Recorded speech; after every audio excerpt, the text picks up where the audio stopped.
Hello everyone, and peace of Christ to all of you. Please invite your friends. And today we will talk about the Holy Prophet. You know, the Holy Prophet was so holy. I mean, come on, you cannot stop the light of Allah. Actually, you cannot stop the light of the Prophet. I mean, the Holy Prophet was holy to the point when he was born, according to Muslims, according to Muhammad's story, his mother, she saw a light coming from her vagina. And that light went all the way to the palaces of Damascus. True story. Now, not to mention that nobody noticed that light, even the neighbors of Muhammad. Not to mention that looked like Muhammad, his mother, she was giving birth to him in the field, not in the house. I mean, how the light went out of the house and went in a straight direction to Damascus. I mean, what he had to do with Damascus? He did not even, the light did not go even to Jerusalem. So the Muslims, obviously, and Muhammad, I don't know if Muhammad is the one, according to the stories, Muhammad is the one who mentioned this, that this his mother told him, which is very weird. I mean, Muhammad, he'd been taken from his mother right away because his family, they don't want him. Obviously, he was born 4 years after his father's death, and his family reject to be their child. But Muhammad, he mentioned this story, and the Muslim believe it. You know, when we ask Muslims about the moon being split, they say the reason nobody saw that from around the world because it happened for a second. For a second. I mean, come on, how you can see it? And maybe it happened locally, you never know.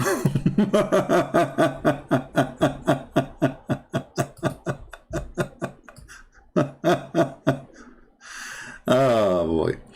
Anyway, so when the Prophet, his mother, she gave birth to him, the light went all the way, some story says even went to Iraq, to Basra in Iraq, and went all the way to Damascus in Syria.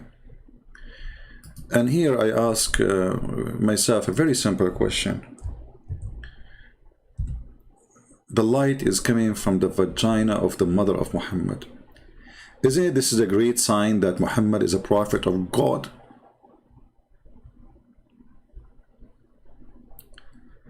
The first nuclear explosion come to this earth, it was through the Prophet Muhammad and his mother, private part.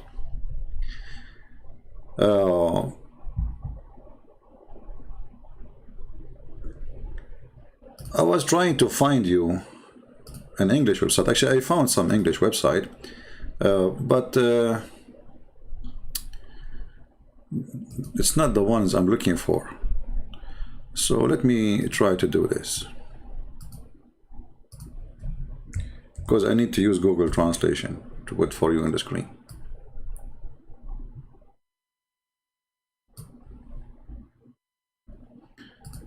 All right, I will put it for you on the screen now so you can see with me.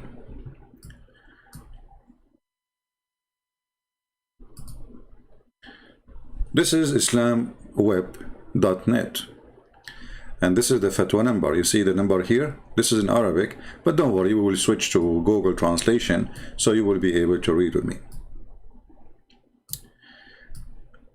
The title in Arabic says Dalailu Nubuwwat al-Nabi, the proof or the evidence, or the, let us say, what make us believe that Muhammad is a prophet. And the first thing of it is his birth. What is unique about his birth?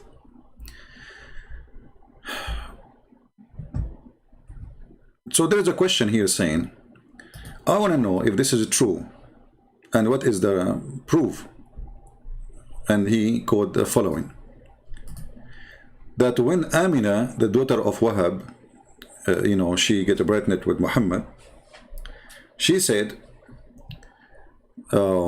she used to see a vision every night of one of the messengers, and the messenger, which means messenger of God, telling her about the good news of a person she will give birth to him, he will be their master. Okay. But here you notice that Muhammad's mother, she was a disbeliever. You see how the story is fabricated, obviously. Muhammad's mother, Muhammad's father, Muhammad's grandfather, all the family are disbelievers. When I say disbeliever, by the way, it doesn't mean they don't believe Allah, because remember, Allah is a pagan god anyway. But according to Islam, you have to believe in Allah and Akbar, which is they merged them together to be one God, Allah and Akbar. And that God, Allah, or Allah, which means the moon god, he is the one to worship alone. If you don't do that, you are the believer. So the mother of Muhammad was seeing messengers of Allah, but she is not a believer. So here how the story started broken. Then she said, when she gave birth to, when she is giving birth to Muhammad, a light came from her private part, and his mother, this is the question, by the way, this is not the hadith now, this is the question of the person. He did not even mention the word private part. He says, from him a light came. He did not say what him or from it. Or kharaja ma'ahu, sorry. When she gave birth to him, when he is coming out, a light came with him, and she saw the palaces of Damascus with this light. Okay. When the Prophet was born, he's just quoting what Muslims, keep saying. Mecca was surrounded by a bunch of angels, by the lead of Angel Jibreel, and the whole universe was celebrating his birthday. Okay. When Muhammad was born, the idols of Mecca, they put their head down and they fell down, and the bedroom of Kisra collapsed.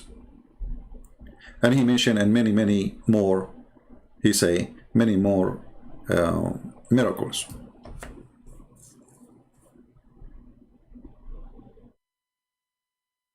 And then he continues saying,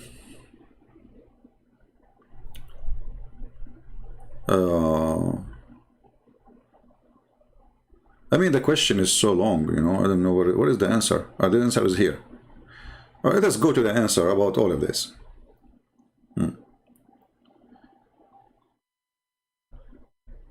So let us use Google Translation.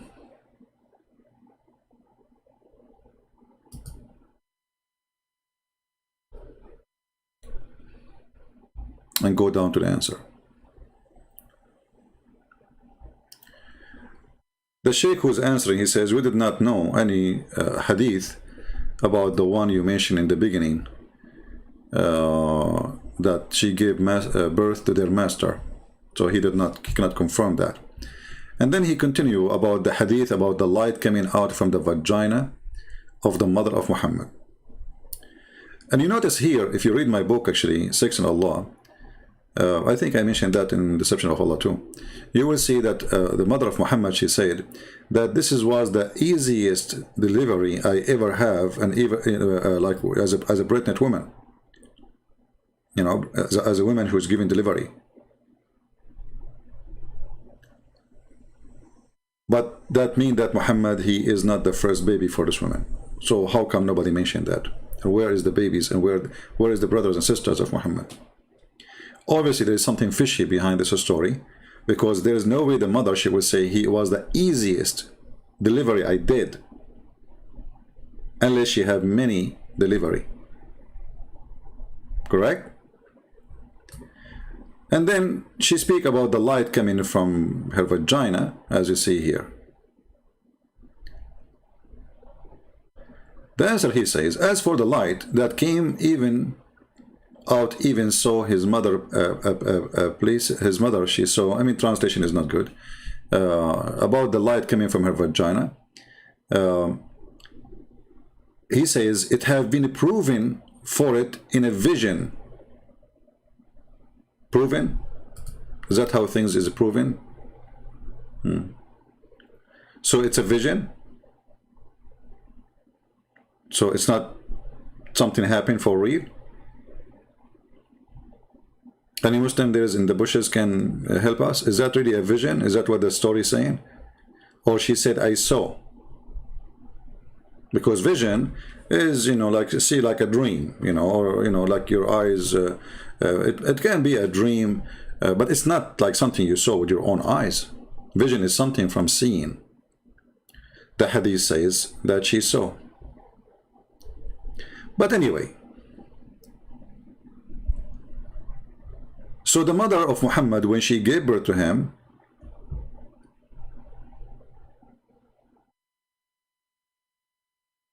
the light came from her private part.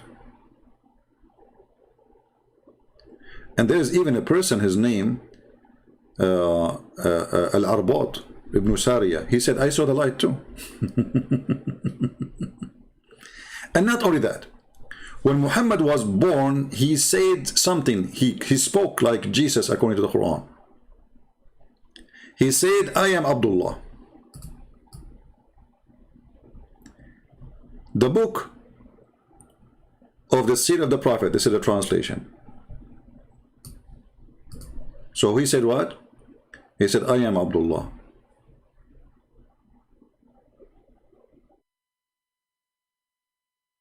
I am the seed of the Prophet. I am from the clay of Adam. And then he continues saying, this is all Muhammad talking now. I'm going to preach and teach the teaching of my father Abraham. And I will teach you the good news of Isa, which means Jesus, supposedly. And my mother, she saw. And the Prophet, they saw. And the mother of the Prophet, they saw. And then she continues, says, and the mother of Muhammad, when she gave birth to him, she saw a light came out of it, which means her vagina, illuminated, excuse my English if the reading is not correct, the palaces of Syria. Likewise, you see the mother of the prophets, blessing of God and people, peace upon them. So here you see, obviously is a fabricated story, because Muhammad for 40 years he was worshipping idols. If Muhammad he spoke in his cradle, or even his coming out of the vagina of his mother, and right away he announces himself as a prophet, so what happened after that? So you notice that Muslims, they made a big frame around Muhammad, trying to frame him as a holy man, as an amazing person. But all of us, we knew that when Muhammad he met with the so-called angel, he squeezed him 3 times. Muhammad got scared, he got terrified. So how a person, he is a baby, he knew he's a prophet. Then a man who is 40 years, he do not know he's a prophet.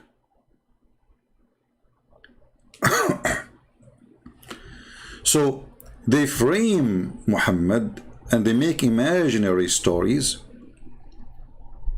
I don't believe Muhammad he said that. Even though I know he's a liar, he would say more. But I believe those stories are fabricated long after Muhammad's death. However, if Muhammad he said that and Muhammad did not say that, that would change the thing. Still, was Muhammad is what Muhammad claimed to be and what Muslims claim that Muhammad is? Who is a Muslim is willing to call me?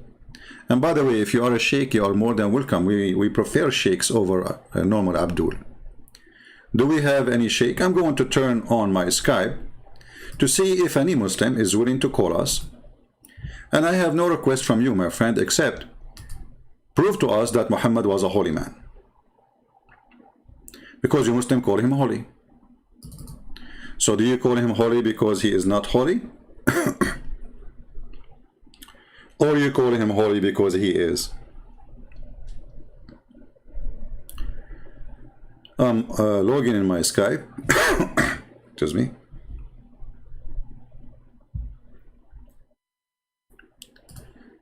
We have this kid, his name is Fatima. He challenged me, but I ran away. He challenged me, but I ran away. All right.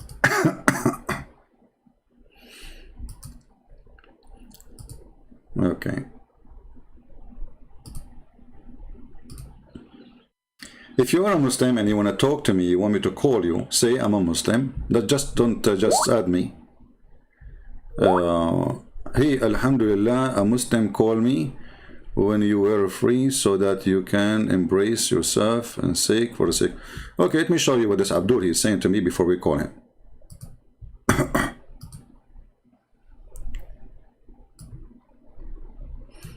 Get ready, Abdul.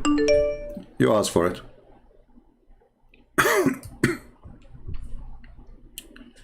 Oh, this is from yesterday. Maybe he's not online now. Okay. But we will try to call him. I mean, it doesn't hurt.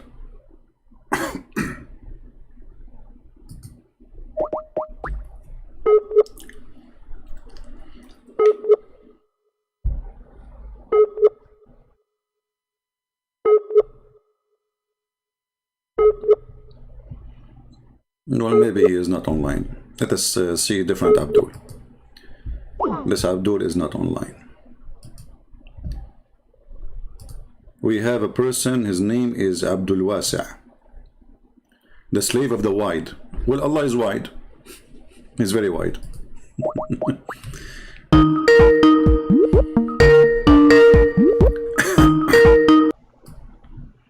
السلام عليكم. وعليكم السلام. كيفك؟ نشكر الرب. Speak to me in English, please, because our channel, as you know, it's in English. Okay, so you want me to prove to you that the Prophet was holy? Yes, go ahead.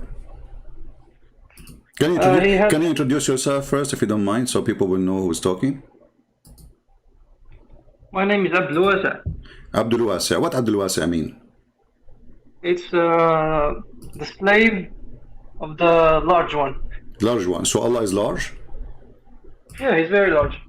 Allah is very large. How large he is? He's larger than his chair. He's larger than his chair? Yeah. Well, this is not what the Quran says. The Quran says that Allah, if Allah is larger than his chair, how he can sit on it?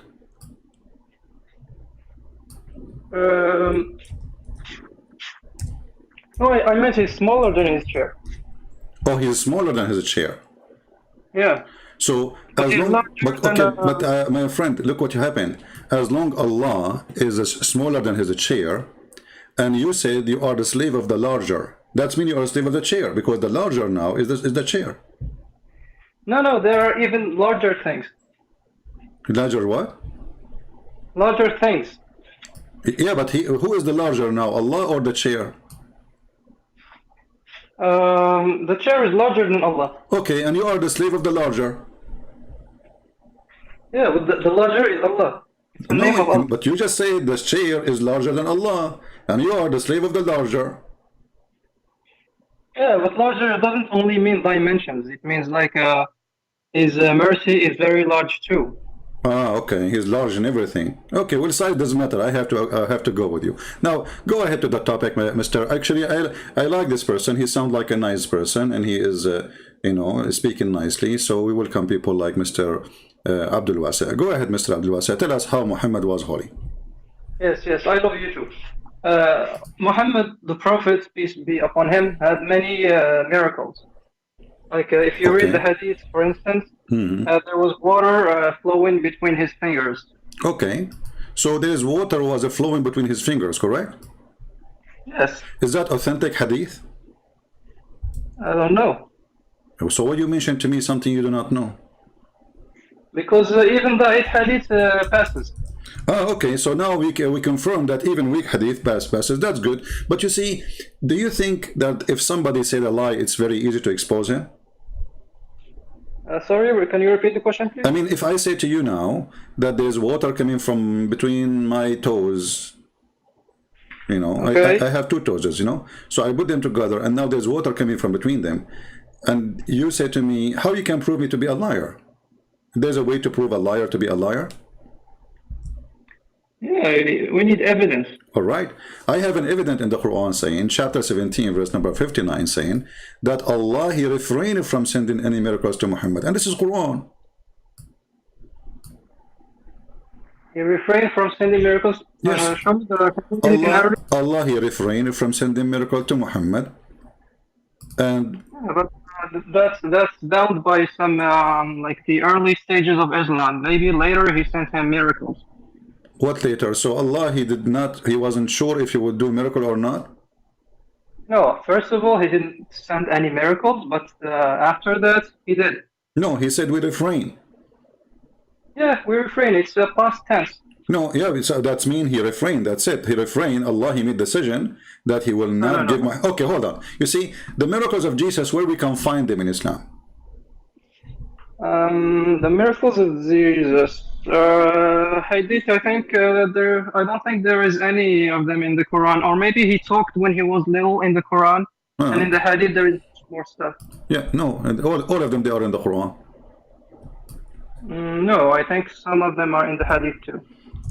Okay, can you? Okay, but the Quran mentioned those same miracle, correct?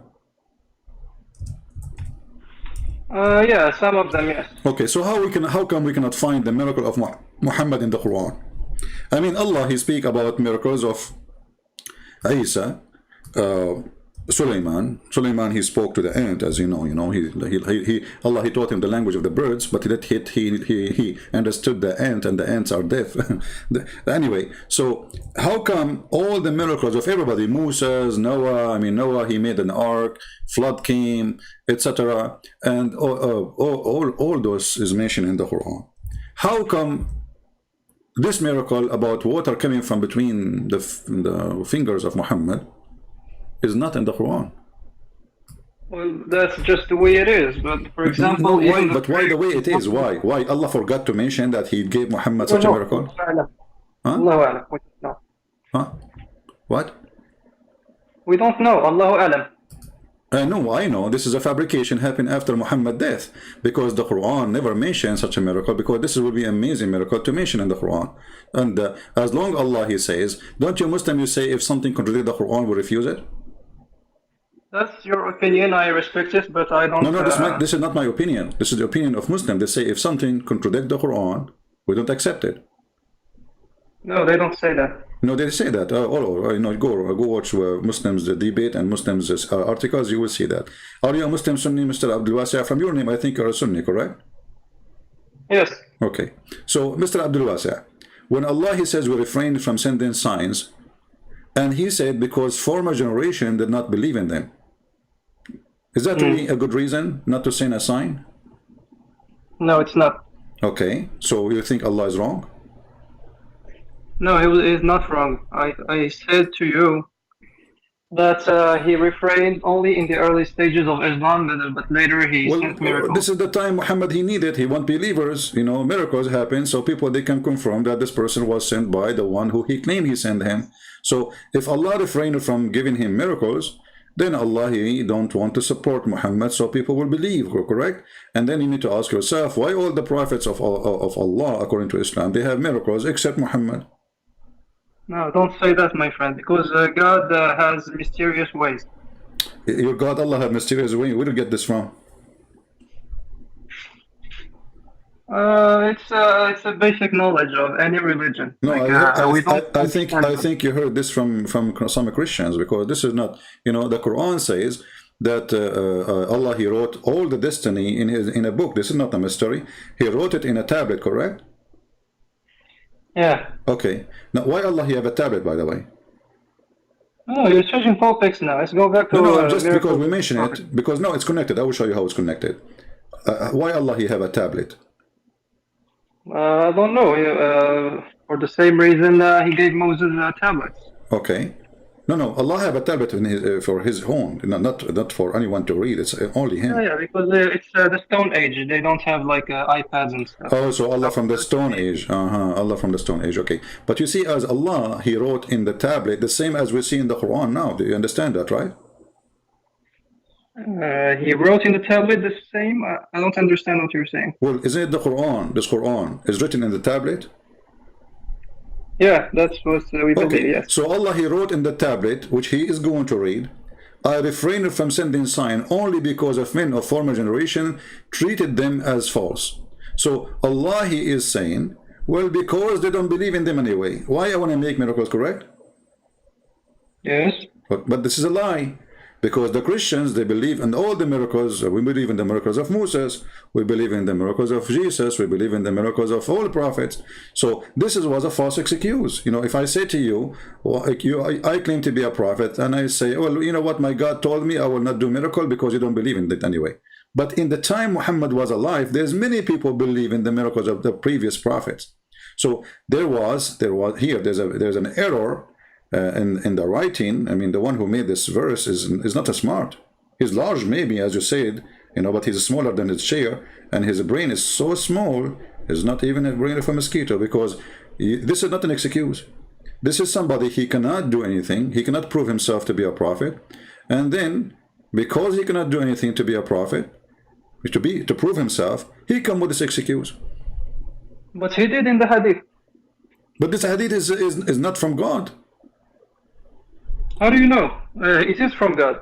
Oh, the hadith is from God? Okay, guys, our friend here, he just said that hadith is from God. Be my witness. It's not me who said that, our friend here. So, I want to show you hadith. And you tell me how this is from God, you know? I'm not picking up my cherries, by the way. You can show me whatever hadith you want. Did your God spoke to Muhammad about farting? About farting? Yes. Okay. How God he speak about farting? I think it's durat or something like that. Why farting is so important to Allah? Because it makes you impure. You have to redo your wudu. Okay, guys. So farting will make you impure. Is that correct? Did I hear you correct? Yeah, but I feel we're deviating here. We need to go back to the topic, Christian. No, this is the topic. Muhammad is holy or not? Because if we prove that all of this is a silly, stupid, obviously he's no prophet and he's no holy. Now, and you just said, everybody heard you, that if you fart, the reason Allah he talk about farting, if you fart, you are impure, correct? Yeah, for prayer, yes. Okay. If a man he take a shower with dead dogs, that make him impure too? No. No. So how come farting come from inside you will make you impure, and dead dogs will not make you impure? Well, that's how it is. Really? But your prophet, but isn't it your prophet? He said that dogs are dirty. He said we should kill black dogs. No, this is not a question. Now I'm talking about the black dog are dirty. The black dogs are the devil. He said, I think. No. He did not mention anything about black dog this time. I'm talking about dogs are dirty and they are najis. So if a dog he lick, let us say, lick your dish, you have to wash it certain number of times. You have to wash it 7 times. Correct. So guys, if a dog he lick your dish, you have to wash it 7 times. Correct, Abdul Wasiya? Abdul Wasiya, yes. Abdul Wasiya, sorry. So that means the dog is very dirty. His saliva, yes. Okay. So how come his saliva? Huh? So now we have a dog. Yes. We have a dog. And this dog is, he's dead. He's dead. And this dog is simply, his saliva, his belly, his stomach is all over the water. So what we would do? Yes. What do you think? We will bury it. Huh? We will bury it under earth. We will what? Bury it. I don't understand. Bury. سوف ندفنه تحت الأرض. Yeah, but the dog now is swimming, he's dead, and he is with your prophet in the same water. Okay, so? But you just said the saliva of the dog is najis. Yeah, but if it's a body of water, there will be no more saliva. It's going to dilute in the water, basically. It's going to disappear, so it's not the same. I don't understand. What not the same? If the dog is dirty, the dog is filthy. Okay, is it your prophet? He said, if a dog even walk by, your prayer is not accepted no more. Yeah, تقطع الصلاة المرأة والرجل والحمار والكلب. Okay, Yes. so thank you. Translate please to the people. So your prayer is cut when a dog goes by, or when a donkey. You love this word, donkey. When a donkey goes by, and if a woman goes by. And the women. So your prophet, he made women equal to dogs and donkeys. In cutting prayer, yes. So if a dog just walked by, he did not even touch you, your prayer is not valid no more, correct? Yes. Okay, that means your prayer will not be accepted if just a dog walk by. So how in the world Muhammad is taking wudu with dead dogs, and not only dead dogs, what about women blood from period? Do women blood from period make you impure? Yes. Okay, so how Muhammad is showering with it and he's doing wudu with it? But I told you, because there's a lot of water, and if you put tiny drops of anything in a big body of water, it's gonna disappear. Okay, how big the body of the water? Like 3 meters cubed. Okay, so guys, let us say we have a swimming pool, and how high it is? 2 meters. So if Sorry, I don't only know metric units. 2 meters. Okay, no problem. So guys, if the water is 3 meter wide and 2 meter high, and you put the dead dogs there, the water will not be affected, correct, Mr. Abdul Wasi'? Yeah. Okay. So, but if the water is less, that will make the body of the water dirty, stinky, correct? Yeah. All right, guys, did you hear it? Okay, but this is, the water is very, very little. Actually, it doesn't even reach the private part of Muhammad. Read this hadith with me, and this is Sahih. It says here that this person who is from the Sahaba, he described the water of Bida'ah, and he said, I measured the breadth of the well of Bida'ah with my sheet, which I stretch over it. Okay? Then I measure it with the hand. It measure of 6 cubit in the breadth, and then they ask me. He opened etc. door and said blah blah blah, and then he says the condition of the water. Actually, here we go. Hold on. If you go up a little bit, it says here. Read very carefully.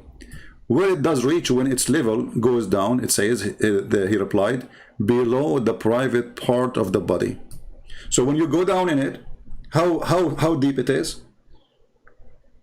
It must be like a meter or something. No less. I mean, come on, below the private part. So below the private part is the water we are talking about. Let us say a meter, and let us say you are a very tall person. You are the one who said. You are the one who said if the water less than 2 meters, that will make the water stinky. 2 meters, but we have width and height and depth. Give me the other dimensions. Well, it says I measure 6 breadth of the well of Bida'ah, you know. So it is still very small. You said 3 meters, right? 3 meter wide. This is like a small swimming pool. This is a jacuzzi. It's a size of it's a size of a, you know, the room I am in. It's a 3 meter, almost by 2 meter and a half. So that's mean what you are saying to me. The dead dog. And by the way, the hadith does not say a dead dog. It says dead dogs. You see? Okay. Not only a dead dog, it says dead dogs. If you read with me here, which dead dogs, you know, not 1, not 2, it have to be 3 and more. So if we put 1 dog in every 1 meter, you know, let's say I will go with you with 3 meters theory. If we put 1 dog in every 1 meter, and this dead dog, do you think really the water will be clean? No way. But since it is a well, actually wells, the water changes very frequently, so I don't see a problem there. Okay, so you just said if the water is contaminated, the water color will change, correct? No, I said that a well, like a bi'r,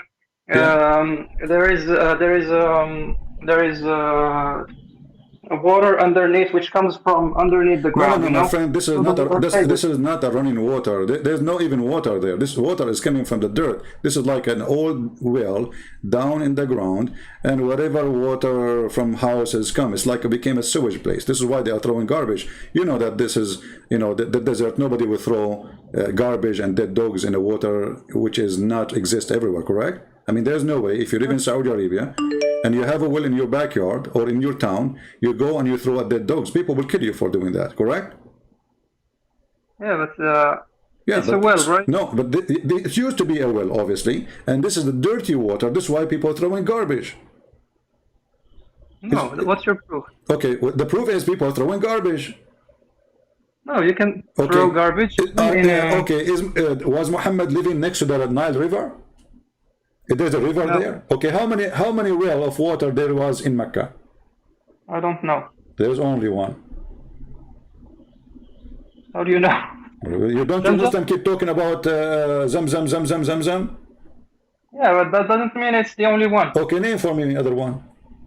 I don't know. Okay, so you don't know, so don't tell me there is. So here we have a proof that this is obviously is not a useful water. Otherwise, if it's useful, there's no way people who live in the desert they will throw their garbage. And look what happened. Even here it says that the water of the well changed the color. I saw the color on the water of the water in this well had it changed. What does that mean when you see the color of the water is not good? What does that mean? It's contaminated. Okay, so you're a prophet jumping in the water, have dead dogs, women blood from period, and garbage. Even it says there clearly, your translation, it says stinky. So in the top of that, we confirm that the water color changed, which means it's obvious. So how Muhammad is a holy man, and the holy God told him, fart will make your prayer not accepted, dogs will make you dirty, women of blood from menstruation will make your prayer not accepted. This is why they forbid Muslim women from praying when they have menstruation, correct? Yes. Okay, so now we have all of those three together, and yet Muhammad doing ablution, and we have the water color change, and Muhammad doing ablution from that water. What is his holiness? I told you it's in his miracles. This is a miracle? So if I jump in the sewage now, that make it a miracle for me? No, I gave you an example of a miracle, which is water coming between his fingers. Well, I just show you, you know, if water coming from between his fingers, I mean, he do not know and need to go and jump in such a water. I mean, all what he need just to squeeze his fingers and the water will come like river. Yeah, but I don't know if this happened before or after. Well, it doesn't matter. I mean, happened before, happened after. You Muslim, you make a claim. There's no proof of it. So all those in the hadith, if this is true, then the Quran should mention the miracle as the Quran mentioned every single miracle of Jesus. Jesus in the Quran, he made the blind see. Jesus in the Quran, he made the dead alive.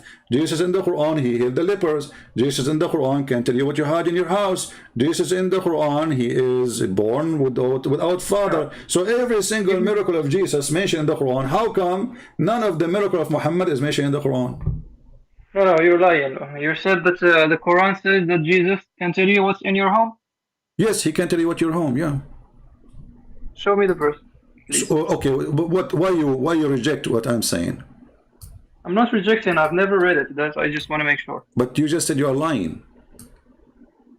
Yes, but sorry if I'm wrong. But why? What make you upset when I said Jesus can tell you what you in your home? Is that because only God knows?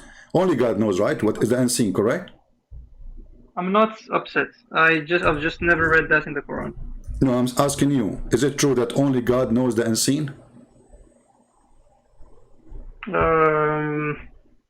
Tough question. No. The Quran says. The Quran I'll says. say yes. Okay. So, guys, he agree that the Quran says that only Allah know the unseen. You're changing topics. Give me first the verse, please, that says that. No, I'm not changing topic. Let us go. Here we go.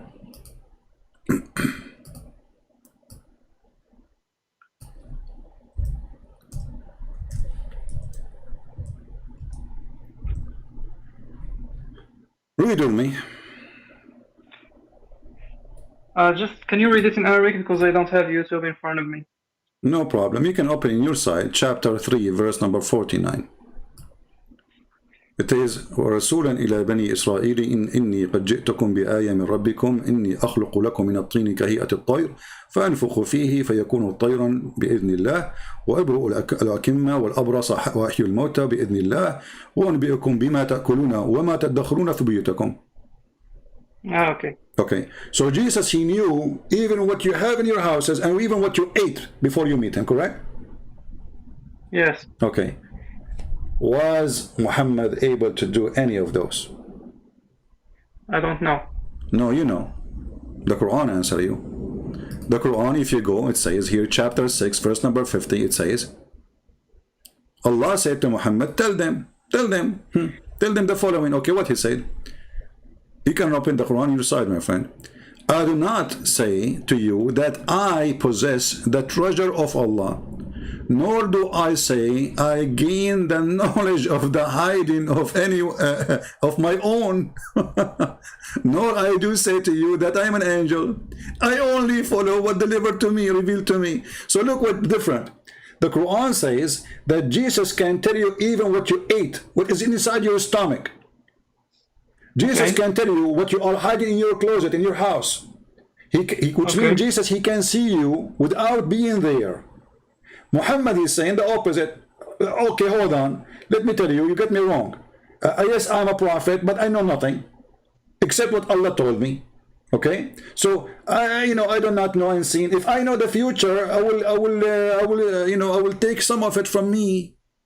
And not only that, Muhammad, he says, will the blind be equal to the one who can see? So Muhammad saying I'm blind.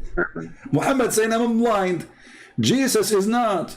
So how he is holy and he have no miracles? Here we go. They ask him a question. He don't know what to say. He have no idea what to say. So he's a false prophet. But if you go to Jesus, according to the Quran, Jesus can tell you, hey, Jesus, tell me what you ate, what I ate today. Oh, Christian Prince, you ate nothing yet because you don't take breakfast. How you know, Jesus? Because I'm Jesus. Oh, Muhammad, what I ate today. Muhammad, he start, okay, hold on. You see, Allah said to me that to tell you that I know nothing. How come there's a huge difference between here and there? There we have a person who can raise people from death. He can make the blind see. He can feed even there's a chapter in the Quran, it's called Al-Ma'idah, the table. All the chapter is the name of the chapter is about Jesus feeding thousands of people. But it's in the Quran. But we don't find the miracles which Muslims they claimed about his holiness in the Quran. Obviously they are fabricated. No, it's not obviously. It's obvious, people will be judged. In the same time, do you, Abdul Wasir, be honest with me. Do you ever, do you feel like you want to do the same as the Prophet, to jump in the water, have dead dogs? Did you ever practice such a thing, to feel how it feel like? No. Why you don't want to do that? Don't you want to follow the step? You said to me you are a Sunni. Yes. Okay, a Sunni mean what? Mean the one who follow the steps of the Prophet. Okay, well, you should follow the step of the Prophet. You should, you have a bath in your house, correct? Yeah, but jumping in dirty water is not sunnah. Well, it's here we go, guys. Jumping in dirty water is not sunnah. Why? But the Prophet, he jumped. I mean, how dirty it can be more than this? There's women of blood from period, dead dogs, and garbage, and the water color changed. And you are saying to me this is not sunnah? What? No, it's not. It's not sunnah. Sunnah is whatever Muhammad he did. So you have to follow the step of the Prophet. Obviously, you are rejecting to follow it because it's disgusting. No, sunnah is the habits of the Prophet. Exactly, guys. Did you hear what Mr. Abdul Wasir he said? The habit of your Prophet to jump. The habit of your Prophet to jump in a dirty water. This is his habit. How many times he did it? Huh? How many times he did it? Well, it says "Ayustaqa laka min bi'ri bid'a," which means it's something you do always. You speak Arabic. Yes. Okay, yustaqa, it's something happened in the past and happened in the future. So always you do it. Can you read the whole sentence, please? Oh, we can show you many of them. Hold on, here we go. This is the one we showed you here, but we can go to more hadith.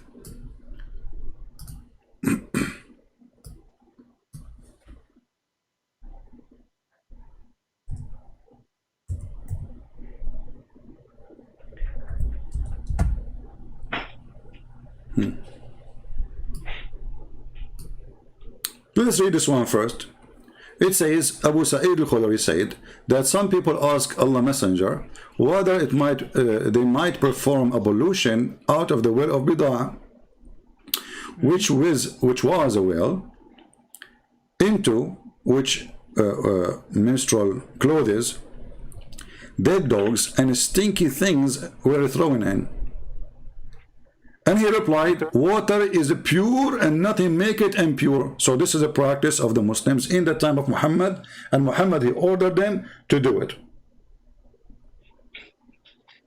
Okay. You can do it if you so why you don't want to do it? You just said yourself, you said, I'm not going to jump in a dirty water. Which means look what you did, Mr. Abdul Wasi. When you said, I'm not going to jump in the dirty water, you just admitted that Muhammad, he was swimming in dirty water. Yes. Okay, so Muhammad was swimming in dirty water. Is that because he's holy or because he's dirty? Because maybe there is no other alternative. So his wife, she used to jump there too? Probably. All the Muslims, they jump in this water. We don't know. I wish I have a video camera at that time then. So look what you just said, that properly all the Muslims are so clean at that time, to the point they throw dogs in the water, the women, they throw their menstruation blood in the water, and they throw their garbage in the water, and then they jump in the water. I mean, how smart the Muslims at that time? Not very smart. Not very smart, you agree? Because if I'm going to take a shower in it, and I am the one who throwing garbage, well, I will throw the garbage far away. I mean, the desert is empty. Do I have to throw the dead dog in this water? No. Do I have to throw the menstruation rags in that well? No. Do I have to throw stinky garbage there? No.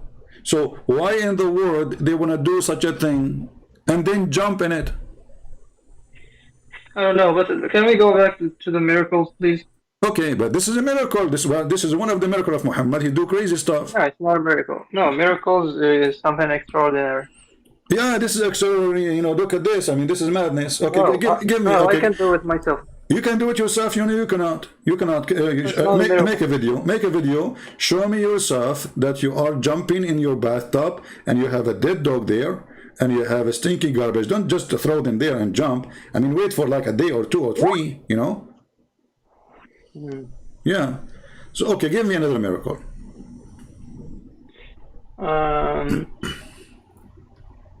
Remember, my friend. I want a miracle, because you see the title of the video, the Holy Prophet was not holy. I want something have to connect it with the word holy. What make him holy? Go ahead. Basically, if you do a miracle, then you're holy. It means that God is by your side. Oh, okay. So guys, listen carefully. Okay, listen carefully. If you do a miracle, that make you holy. So what can be miracle? Something a human being cannot do, right? Yes. Okay. Can a human being throw words in the mouth of Muhammad, make him say for a false Quran? Yeah, you can. You can? Yeah, you can hypnotize any person and make them like turn into a dog or anything you want. So are you saying you can do what? Say again the word in English. Hypnotize, like hypnotize. I don't know if I'm saying the word correctly. Hypnotize.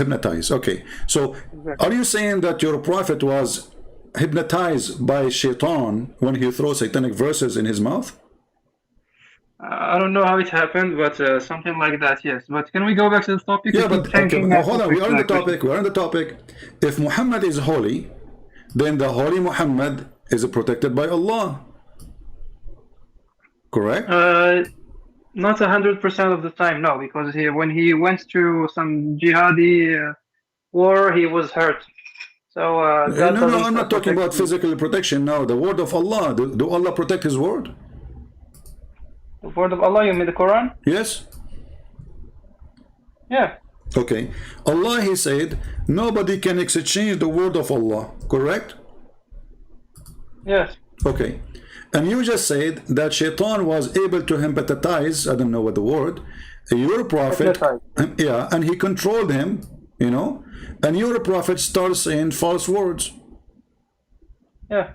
Okay. But he failed. But that's mean That didn't go Muhammad. through. But that's mean Muhammad at that moment he was making miracle for the sake of Shaitan. This miracle, because Quran is a miracle, isn't it? Quran is a book, not a miracle. Yeah, I don't know. The Muslim they claim it's a miracle. Oh, those are stupid Abduls. Ah, Don't those believe stupid them. Abdul. You're a smart Abdul. Okay, so I will go with you. So, are you saying anyone can make Quran? What? Anyone can make Quran? Yeah, they have like printers. They make a lot of Qurans. No, I'm saying Quran, like a book. It's called Quran. I can make a Quran like this Quran. What do you mean make a Quran like this Quran? I don't. Because I don't you just understand. said anyone can make Quran. Yeah, you just need a printer and you print it, or you can write it by. No, I'm not talking using- printing this book here. I'm not talking. I'm saying making a new Quran, new book. It's like, and I name it Quran, okay, or make it Quran number 2. Can I do that? Is it possible a human being can make something like the word of Allah? Yeah, you can. You can, but isn't it the Quran says you cannot? You cannot what? Can you read the verse, please? Okay.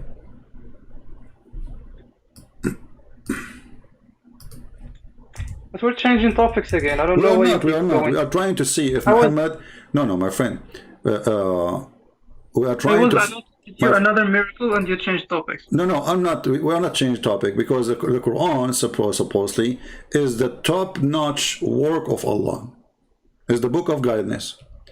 And if Muhammad he failed with his Quran, he contradicted his Quran, then Muhammad is not holy, and he was a person. He's a scammer. He's the opposite. What is the opposite of a holy person? Is a scammer, a liar, false. Either he is a true prophet or he is a false prophet. So the Quran says, can you provide a verse or a chapter like this Quran? Can you? هاتوا بآية من مثله. That's it. So what does that mean? I don't know what it means actually. Okay, well, I don't know what you mean. What do you Bring mean? a verse like it? Nobody can make Quran like this Quran. فَآتُوا بِآيَةٍ مِّن مِّثْلِهِ. So bring a chapter like this, if you can. So if nobody can make a chapter like this, so how the Quran, according to you, he was able to place control on Muhammad and make him say satanic verses? Oh no, God has mysterious ways. But this is not God, this is Shaitan. Yeah, but Shaitan is controlled by Allah. Oh, so Shaitan was controlled by Allah, and Allah he made Shaitan control Muhammad. Yes. Okay, why Allah he does that? I don't know. Yeah, I said that he has mysterious ways. What is mysterious about it? I mean, it's not mysterious no more. I mean, this is a prophet, and he is challenging people to bring Quran like the Quran. Yeah, but I think it makes sense because, for example, let's say you wrote a book called Sex and Allah, okay? Yeah, and, this is my book. Yeah, it's your book, and you're challenging us to create a book like it, but you've already done it, so we cannot create the same thing and say it's ours. You've already done it once, so nobody's gonna ever do it again. Okay, thank you very much. So the challenge of Allah is stupid then. It's obvious, I think. Nobody can do like the Quran. It's obvious because already it's done, right? Yeah, now it's done. The Quran is finished. Yeah. Same, you give me example about my book. If I say to you now, make a book like my book, and you do, well, this is my book still. So it's a stupid challenge. Yeah, nobody can make something like it. Nobody can make something like Shakespeare. Nobody can make something. Everybody has their own style. So you are agreeing that Allah and the one who wrote the Quran is stupid. No, I didn't say that. You just the one who said nobody can make the same as the book of Shakespeare. It's already done. Nobody can make the same book as your book, naming my books. It's already done. I agree with you. But now nobody can make the same book as Allah because already done. So if I make a book like it, this is already the Quran. And we have it. So, and you said this is stupid. Now the second I said to you Quran, then the Quran is stupid, suddenly you say no. No, I didn't say stupid. I said it's obvious. He's stating the obvious. You said it's stupid, my friend. It's recorded. No, I didn't. It's recorded. Okay. Yes, I didn't say stupid. Okay, people will see later if you say stupid, and maybe they can leave in the comment later if I heard you correctly. So let us see here. So Muhammad is a holy prophet, and the holy prophet is speaking the holy word of Allah. Do we agree on this line? Yes. Okay, but now when Shaitan he throw in the mouth of Muhammad satanic verses, Muhammad is still holy, or he is speaking the word of Shaitan? He's still holy, but at the same time he's speaking the words of Shaitan, which Allah controls. Okay, guys, I want you to listen to Mr. Abdul Wasi. He is saying Muhammad is still holy, but for the moment he is speaking for Shaitan, but Allah is controlling Shaitan. Explain that to the people who are listening, Abdul Wasi, because honestly I lost with you. Go ahead, explain to us how this happened. So basically Allah has created everything. Okay. Everything you can imagine. So he also created Satan. So he ordered Satan, like he did with Adam and Eve. He ordered Satan to go say things to them. So the same thing happened with Prophet Muhammad. But I don't know what the lesson was about because I don't know how to explain this. It's just, but the Prophet remained holy actually. That didn't change anything in his holiness. Okay. So I don't see a problem there. Okay, so guys, listen carefully. Mr. Abdul Wasi, he said that Allah, he ordered Shaitan to go and fool Muhammad and make him say satanic verses. And then Shaitan, he did the order of Allah. So Shaitan, according to Islam, is a good employee of Allah. He is obedience to Allah. He do good things. And one of the good things is to fabricate Quran. And he is doing just the order of Allah. Correct, Abdul Wasi? Yes. Okay, so Shaitan is a Muslim person. He obey Allah, he follow the order of Allah, and his duty is to mislead and to deceive Muhammad. And Muhammad was deceived. Muhammad received satanic verses from Satan. But now, as long you are the one who said to me that those satanic verses is order from Allah to be said, that means satanic verses is coming from Allah. Correct, Abdul Wasi? Yes. Okay, so Allah is Satan, because the satanic verses, it's called satanic verses because they are coming from Satan, and Allah himself is the one who made those verses, so Allah is Satan. And that means that Allah he decided to take his satanic verses from the verses who he made anyway. So does that make sense to you? I mean, he is the one who made the satanic verses, and he is the one who made the rest of the Quran. So why Allah want to take the satanic verses out of the Quran if both of them coming from Allah? I don't know. I said I don't know how to explain. By the way, how in Christianity, how do you explain like why did God create Satan? First of all, God in Christianity, he created an angel, not Satan, and then he gave a free will for all of us to obey or disobey. Satan, he decided to disobey, and he became, this is why he got the title of Satan, because he is obedience, but still he is an angel by nature, but became evil person who want to be God. As simple as that. In Islam, no. According to you, Shaitan was a Shaitan, he's working for Allah, and Allah deceived Shaitan. Is that correct? Allah deceived Shaitan, yes. Awaytani or something like that. Okay, so guys, Allah he deceived Shaitan. He made him Shaitan. Shaitan is a good person in Islam. He's a good Muslim. Shaitan is a victim of Allah. Allah he gave him a job. As you see, Allah he sent him to deceive his prophets. Do we agree in this, Abdul Wasi? Can you repeat the last sentence, please? As long as you agree that Allah is the one who sent Shaitan to deceive Muhammad, to make satanic verses, and he was obeying Allah, that means Allah he decided to deceive his prophet, correct? Yes. Why? I don't know. He has mysterious ways. Well, if you read with me in verse number 53, it says, so Shaitan, the devil, he will make a trial to those who their heart have disease. But the trial here happened to Muhammad. So Muhammad, he have a disease in his heart. He's a bad person. Because those trials will not happen to a person who have no disease in his heart. So that he may make what the devil... Can you show it in Arabic, please? I don't like the English translation. No just problem. I understand. Here we go. Or just read it because there's lag.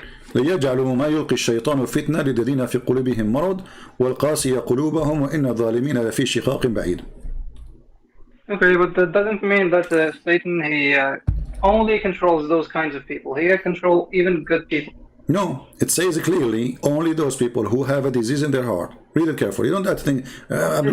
Don't add things. It's not there. Does it say to good people? Does it say anything about good people there? No. It says unjust people. To say people who they have, extremely quarrelsome. So there's no good people there. So the one who will receive those satanic verses is the bad people, but the one who receive it is Muhammad. No, you are saying things which are not in the verse. It doesn't say only those kinds of people. Well, does it say there's good people who receive it? It says who will receive it. Read carefully. So that he make what the devil includes a trial for those. He count them. Those who. Did he say the good ones and the bad ones? No. He said those who their heart have a disease, and those who have their heart is hardened, and those they are unjust, the criminals. He did not say anything about the good ones. You are adding things now. So Allah is the real shaitan according to Islam, and Muhammad is a satanic prophet. No, I don't agree with you. If I say I do this, it doesn't mean I do something else. Okay, hold on. Allah, he sent shaitan to deceive Muhammad to make satanic verses. Why Allah decide to take it off? Miracles, please, I'm tired of it. Can we go back to the miracles? We are talking about the miracle. This is a miracle. It's a miracle. It's a miracle that there's a God. He's confused. He decided to guide you by ordering shaitan to misguide you. How that work for you? I don't know, that's a mysterious way to do it. It's a mysterious way. I like this mysterious way. Okay, so look what happened now. Your prophet is a satanic prophet, and you Muslim, you call him holy. He speak for the devil. He pronounced the word of the devil, claiming that it is coming from Allah, which is supposedly God, but as you see, he is the devil anyway. And you Muslim, you think he's holy. How that work? He is holy. He has miracles. Okay, guys, he is holy, he has miracle. What is the miracle? Having sex with 6 years old girl? That's no miracle. That's anybody can do that. Anybody or only perverted ones? Pedophiles. Pedophile. So are you saying Muhammad is a pedophile? I don't know for sure, but he might be. He might be. That's a good point here. So how you say, so you are calling me to prove that Muhammad is holy, and you are saying that Muhammad, he might be a pedophile. Obviously he is. It's not obvious, no. What do you mean not obvious? He just said he is. His other wives were not premature. If he were a pedophile, he would have had many more than one child. How we know? How we know? Your prophet, he used. Okay. Do you know the story of Osama? Osama bin Laden? Yeah, not Osama bin Laden. Osama bin Zayd? What Osama bin Laden? Osama bin Zayd? Let me show you. You don't know the story, huh? About Osama that he said if Osama was a girl. Have you ever? What do you think if you are visiting a friend of yours and then you see he have a boy, and then you touch this boy, supposedly the boy he fell down, and you start kissing him and licking him, and then you say if he was a girl, I will dress him up beautiful clothing until she get married. Read with me. I will show it to you in Arabic first. Here we go. Go ahead.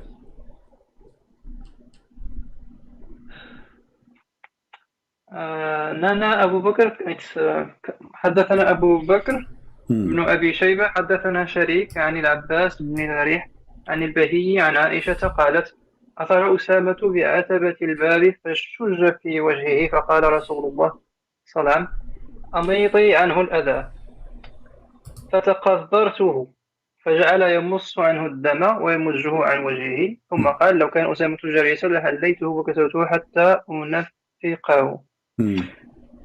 What's the problem? You want me to translate in my way or? Yeah, he was sucking the blood. He was sucking the guy, the boy, and saying, if he was a girl, why in the world he wished he is a girl? And why he is licking his face and sucking him? He sucked the blood out of him. Actually, this is still done by the Jews when they circumcise their children. They suck but the this blood guy out. Is not circumcised. This is not a circumcised. This is not circumcision. Yeah, he sucked the blood. Yeah, I know. It's the same way. He sucked the blood away. Hold on. Okay. Okay, I will go with you. First, this is not as a child. Suddenly, Muhammad is sucking the blood of a face of a person, and he is wishing that this boy is a girl. Why he is wishing that he is a girl? No, he's not wishing. When he said that, what is the connection between a boy, his name is Osama, which means a lion, to be saying, if Osama were a girl, I would have adorned him and dressed him until I marry him off? I don't know what he means by that. Maybe the boy was beautiful. I don't know. Oh, exactly, guys. Maybe the boy is beautiful. Thank you very much. So he is a perverted man. No. Okay. What do you mean no? It's you who said maybe the boy is beautiful. So if he is a beautiful, if the boy is a beautiful, Muhammad is sucking his face and saying, if Osama, I mean the boy is a boy. How in the world, and why I am saying if he is a girl? I mean, he's not a girl. What about if he's a boy? What about you say, I will take care of him until he grow and get him married? You know? But he did not say that. He said if he was a girl. What is that? Same time. You see, you're a prophet in the Quran. He promised you boys too. Correct? Our prophet, yeah. Yes. Exactly. Why Muhammad is concentrating in the boys who they are very beautiful? Everything is beautiful in the heaven. No, but now you have boys. Why boys? Why not boys? Everything should be beautiful. Do you like boys? You mean if I'm gay? I'm not asking you that. I'm saying, do you like boys? I like everyone. You like boys? Yeah, but not sexually. Oh, not sexually. So why they have to be very handsome and very white and very pretty? Why not? Why not black boys? Yeah, why not black boys? Yeah, I'm asking you why they have to be very white. I don't know. Why not? No, there's no black people in heaven of Allah. What do you mean? Like he's gonna paint everybody white? Exactly. And now because this God and this holy prophet, he's not holy, he's a racist, he like only white people. So every single person in this heaven have to be white. So you mean he hated Bilal, the Muaddin? Well, no, Bilal, Allah will paint him white, according to Muhammad. No, but you said the Prophet hated black people. Well, obviously, Muhammad, he did. Actually, Muhammad, he said a very clear hadith that black people are created to go to hell. Don't you know that? No, that can't be. Guys, he is saying this cannot be. What if I show you the reference where it says clearly that your prophet says Allah created white people from the right shoulder of Adam, and they were white like white ants, and white ants, yeah, here's what he said, not me. Don't laugh. Respect your prophet, my friend. And he said, he's laughing. Guys, so that means that he's gonna go to hell? No, we are coming to you with the story. Okay, hold on. Before I show you the reference, if this story is true, and your prophet, he said it, that black people, according to him, they will go to hell, are you decent enough to leave Islam? Or doesn't matter for you? Oh, it matters. Of course, everything matters for me. The devil is in the detail. This is what? The devil is in the detail. Okay, but is that enough for you? I can tell it from your Arabic word reading the Quran that you are from North Africa, which means either you are a Moroccan or from something like that, correct? Close enough. So you're an African at the end of the day, even though they consider you as white. So according to Muhammad, the African ones, if they have a dark skin and you don't have a dark skin, those people, they are created to go to hell. So Bilal is going to go to hell according to this. Well, this is what Muhammad is saying. That doesn't make sense. It must mean something else. Okay. I think the black is like to symbolize evil doers, like the evil people, and white is to symbolize people who do good. So he cannot say that. Okay, guys, did you hear Mr. Abdul Wasa? He is saying that obviously the black ones, they resemble the evil ones. So if you are black, according to Mr. Abdul Wasa, you are evil. No, I didn't say that. No, you're putting words in my mouth. I said that maybe black. This is what you said, my friend. This is what you say. Don't tell me you did not say that. No, you misunderstood.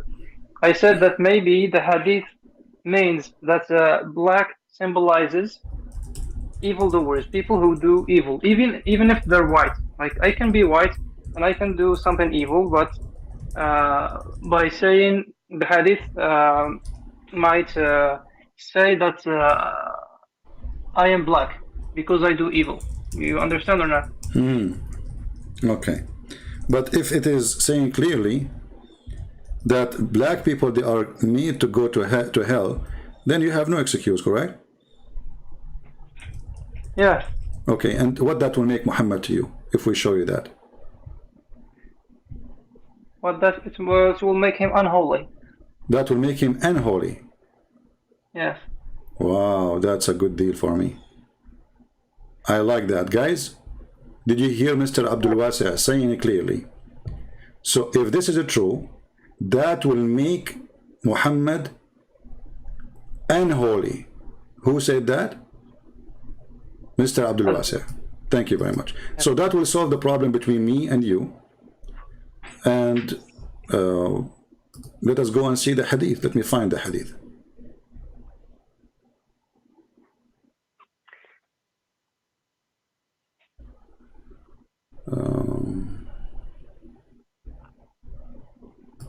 Why is everybody typing one in the chat? I don't know. Israel, okay.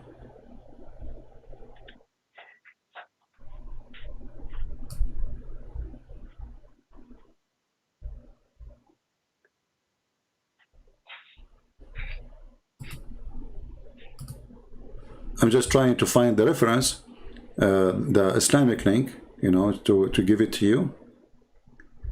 And put it for you in the screen and you can read it for us. Give me a second.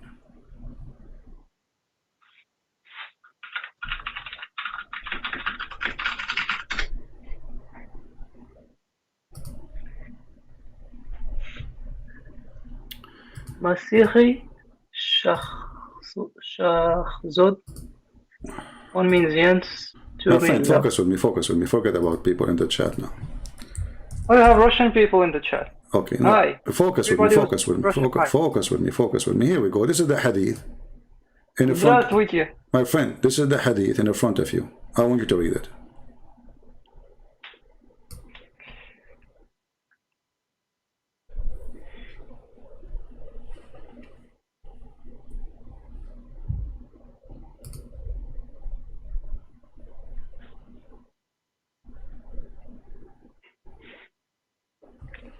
Is it clear or not clear? Allah's Messenger PBUH said, Allah created Adam when he had to create him. Oh yeah, I know this one. He struck his right shoulder and emitted white offspring, as they were white ants. He struck his left shoulder and there emitted from it the black offspring, as if they were charcoal. He then said to those who had been emitted from the right shoulder for paradise, and I don't mind. Then he said, those for the left shoulder, they are for hell, and I don't mind. Okay, so yeah, so I told you there. It must mean that like black is something who does evil, somebody who does evil. You see, a second ago I asked you if this hadith is true. That means Muhammad is unholy. Look how you bite your tongue and take back what you just said. It doesn't say here that those who they are doing black evil. It says here that Allah created the white people from the right shoulder of Adam, and He described their color, how white they are. And that's mean from the beginning of their birth, from the beginning of their beginning. This is not after they commit sin or before they commit sin. They are white people who will go to heaven, and they are created from the right hand of shoulder of Adam. That's mean they are the right people. And the black people, according to your prophet, they are created from the left shoulder, which is always symbolic for the left. Wrong. So the black people are born wrong, and the white people are born right, according to your prophet and according to Allah, because the one who said that is Allah. So Allah, He said to His messenger that when He created Adam, He created two kinds of people. One kind will go to heaven, and one kind will go to hell. The one kind will go to heaven is the white. The one kind will go to hell is a black. Now you wanna play with it. Doesn't look good for you, Mr. Abdul Wasi. Be honest. I told you it's a metaphor. Well, okay, prove it to me, guys. It's a metaphor.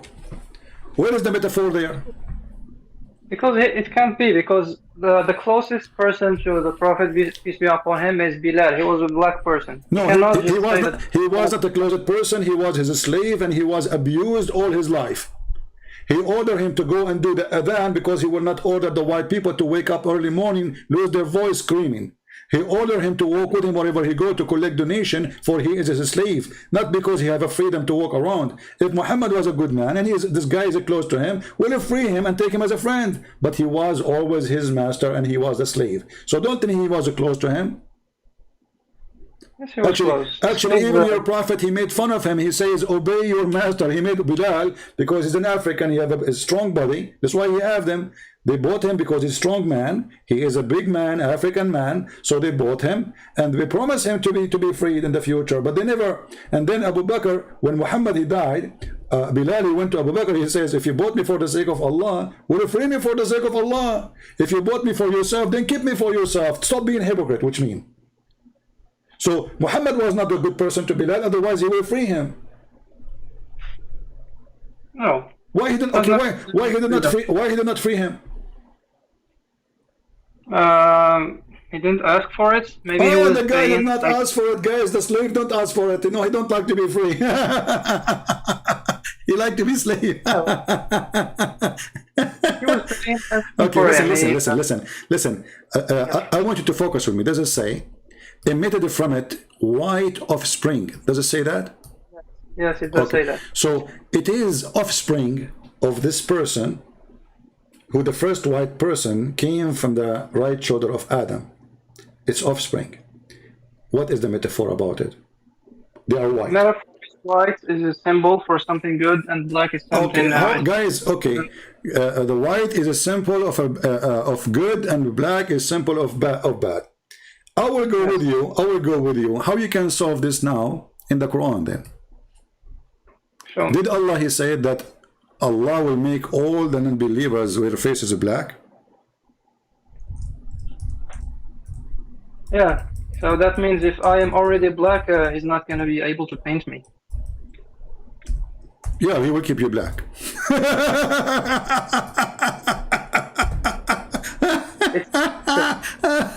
That's a good one, Abdul Wasi. I love it. So guys, if I am black, Allah cannot repaint me again. That's a good one. God is weird, man. So chapter 3 verse 106 says, يَوْمَ تَبْيَضُّ وُجُوهٌ وَتَسْوَدُّ وُجُوهٌ. The day of resurrection, that some faces will be white and some faces will be black. You see here the translation says shiny. That's a lie. It says white. If you change the translator, you will see how the word white appear right away.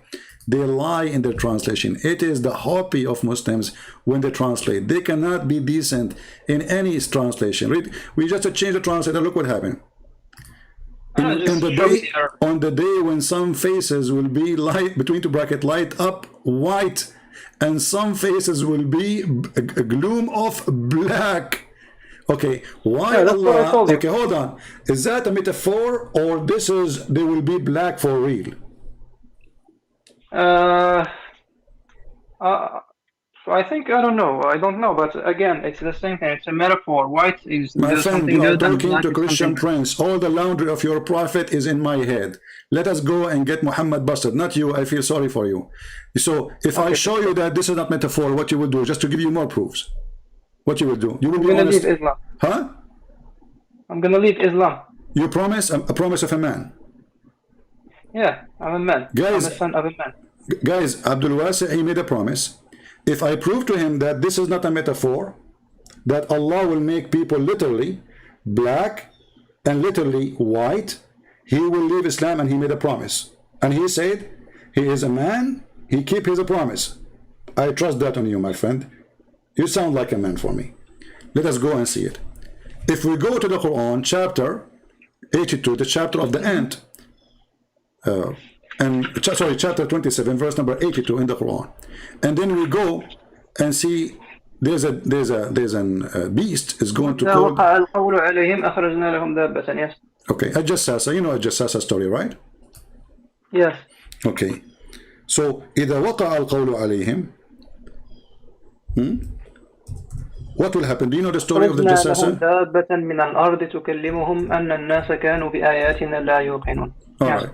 All right. So guys, according to the Quran, chapter 27, verse number 82, there's a beast will come from the ground, and this beast is doing the work of Allah. Abdul Wasi', what this beast will do, do you know? I don't remember exactly. Let me help you. No problem. I don't know. She's gonna tell people. No problem. No problem. Let me help you, my friend. I'm here to help you. But it's not the Jassasa, I think. The Jassasa is another story. It's in the Hadith.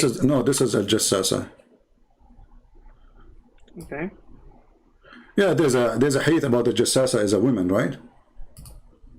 Yeah, she's very hairy. Yeah, but Muhammad is very confused. But anyway, so let us go.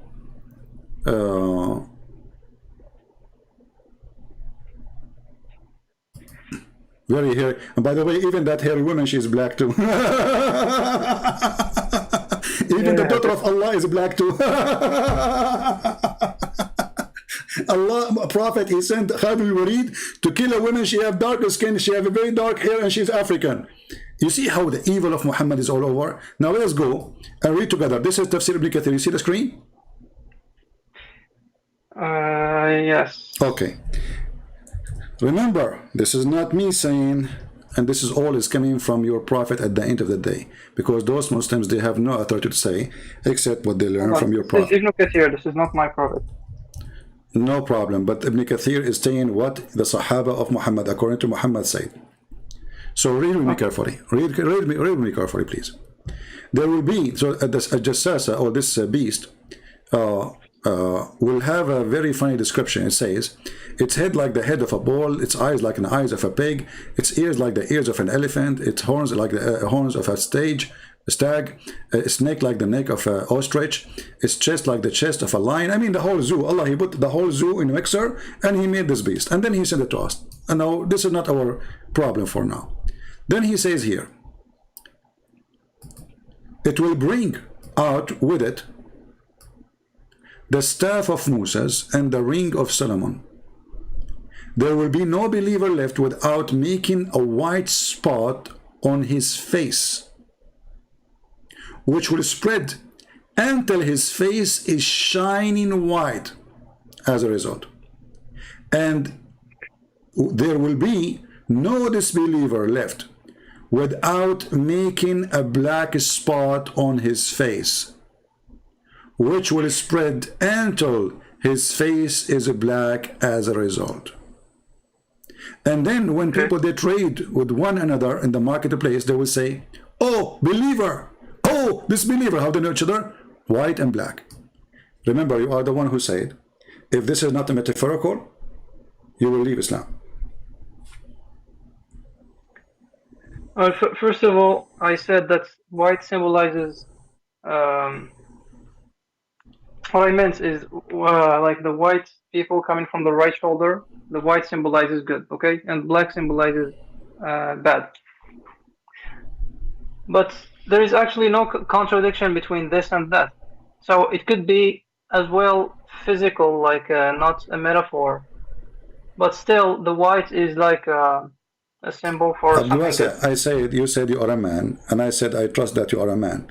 Is that really what it says in front of you?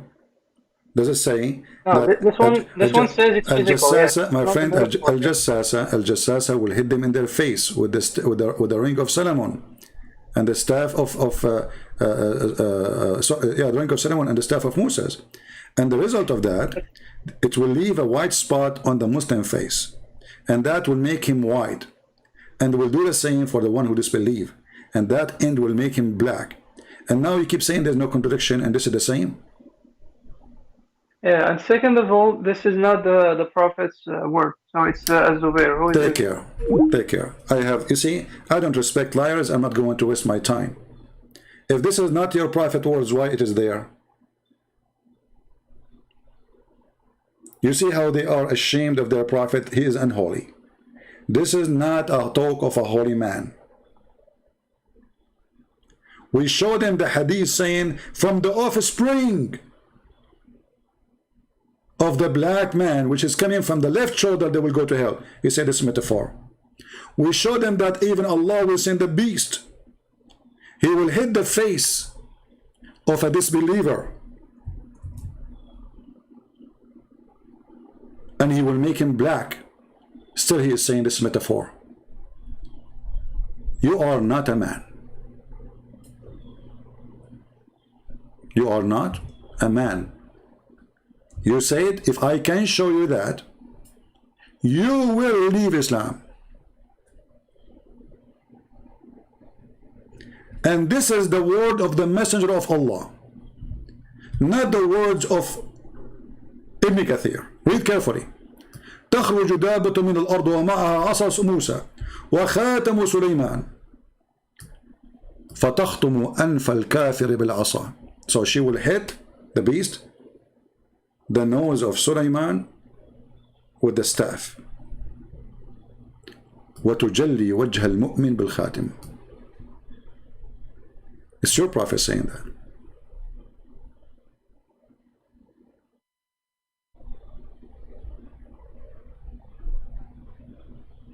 See the cowardness? So see how they regret what they said? So Muhammad, child molester, he agree. He's a pedophile, he don't know. Muhammad, he jumped with dirty dogs. They're dead. Stinky water. Women menstruation. Muhammad, he go after his own son, wife. When the husband is not there, he flirt with her. Muhammad, he made a rule that if he see a woman, her husband must leave her so the Prophet can F her.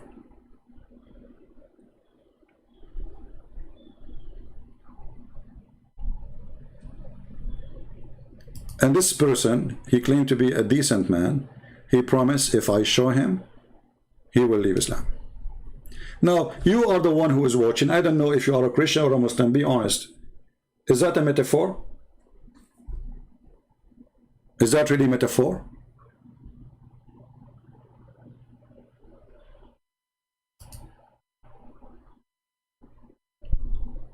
When we say, they say to you, Christian Prince, he hang up on people. There's no point of continue talking to a liar. I'm just wasting my time. The conversation is ended. There's nothing here. It's about hitting his face. Hitting his face. That metaphor. Making white spot in his face. Is that metaphor? Muhammad is even make it more clear. He says his nose. Is that metaphor?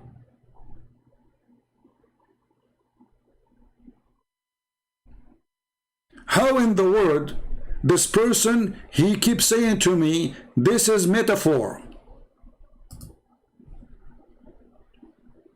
I will call him one more time because people, they are asking for it.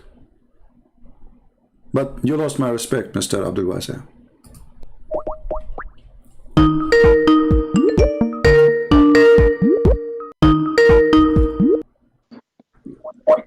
Why you hang up? Because you are lying to me. Lie. I told you this is not the prophet's word. This is not the prophet. Okay, no, this is the prophet word. Here we go. Read with me. It says that the messenger of Allah, he said. There is likewise. Okay. Okay. So is that metaphor? Is that a metaphor? The animal is the animal a metaphor? Is the staff of Musa metaphor? Is the ring of Solomon metaphor? Is hitting the nose of the kafir metaphor? Is hitting the nose, hitting the believer is a metaphor? Okay. So this is the prophet's word. Where does it say here that there are going to be black or white spots? Well, this is how they recognize it. The Quran says, my friend, tabyaddu wujuh wa taswaddu wujuh. Muhammad was clean the verse. I'm talking about this hadith, don't jump. Yeah, this is the hadith about that verse. The Quran says, tabyaddu wujuh wa taswaddu wujuh. So faces will be black, faces will be white. Okay? Muhammad saying that there's an animal will come from the ground, having the staff of Moses and the ring of Solomon, and will hit the nose of the kafir. Okay, where does it say black or white? In the Quran. Well, in the Quran, I told you it could be physical, like no, it cannot be. No, it cannot be. Could be because your prophet explaining the verse. He do not need to repeat to make it black and white. Already he is mentioning the verse, and now he is explaining the verse, saying that there's a beast will come from the ground, and that beast will have the staff of Moses and the ring of Solomon, and is going to hit the nose of the kafir by the staff of Moses. You, the one who said to me that this is metaphorical about the verse in the Quran, correct? It could be both, actually. Don't tell me both. Don't tell me both now. You switch. You said in the beginning it is metaphorical. And you said to me, if it's not metaphorical, you leave Islam. Here we go. Your prophet is explaining the verse. Your prophet is explaining the verse. Why this hadith is mentioned here?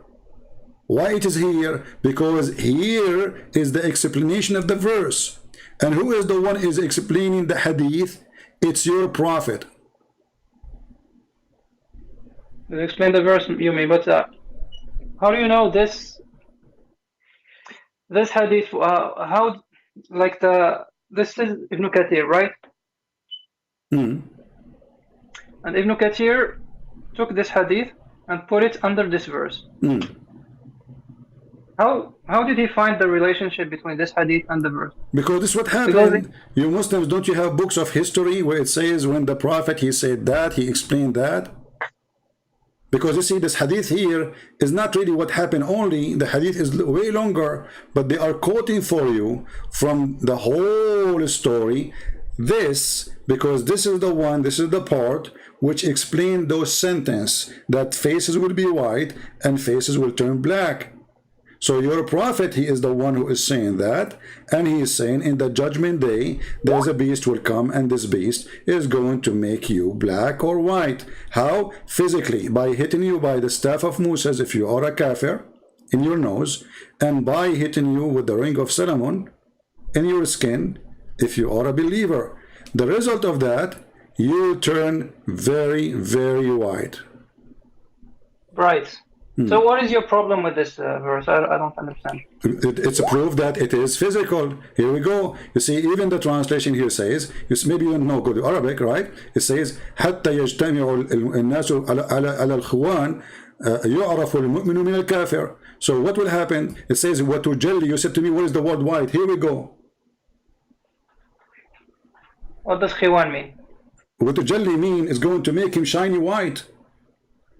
Okay. Okay, so he said that it's going to make you shiny white. So it's going to make you shiny white, and this is how people, they describe themselves, or they recognize each other. So a black person, they will say to him, oh, this believer. A white person, oh, a believer. Okay, where is the problem? You said if this is literally, you will leave Islam. No, I said that white represents good things and black. Take care.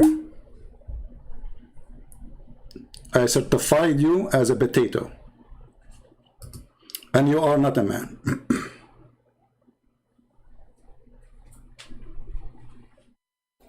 You are a certified potato, and you are not a man. You made a promise, everybody heard you. If this is really not metaphorical, you will leave Islam. Actually, you already left Islam. Because you made a promise in front of everybody, and supposedly Allah's God is watching. If this is true, you will leave Islam, you are out. Because this is true. But you are trying to deny it.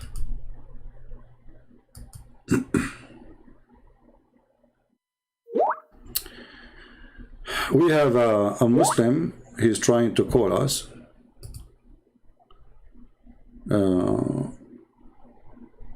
I am Alhamdulillah Muslim, call me and I will bury you. You call me while I am busy. Call me after 5 hours.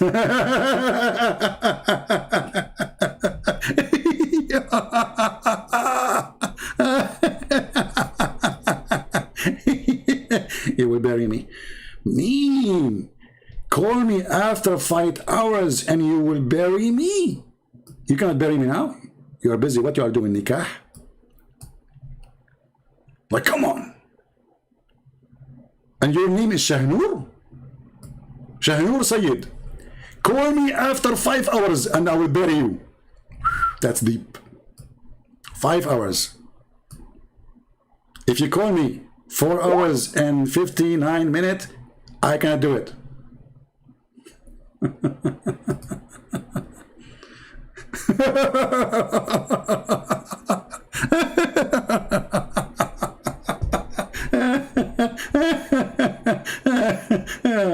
Come on, you can't beat this comedy. Be honest with me, guys. Can you find any program in a TV is better than this? Look, here we have comedy. Here we have knowledge. Here we expose liars. Here we whip the floor with them. And here Jesus is victorious. It cannot be better than this. It cannot be.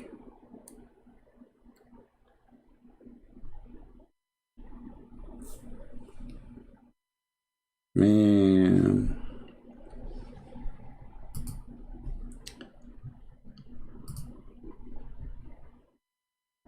So my friend,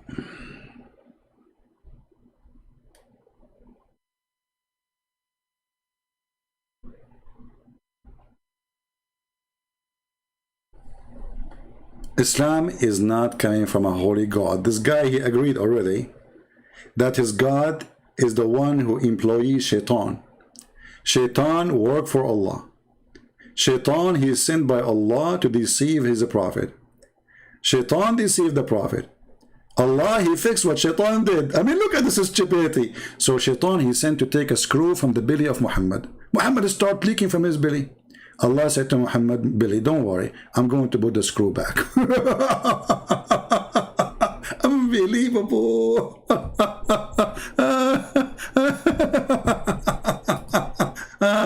Oh boy, man, one day I will die with heart attack from laughing. Oh boy. Okay. Actually, the Quran confirmed what this guy he said, that Allah, he sent Satans to his prophets.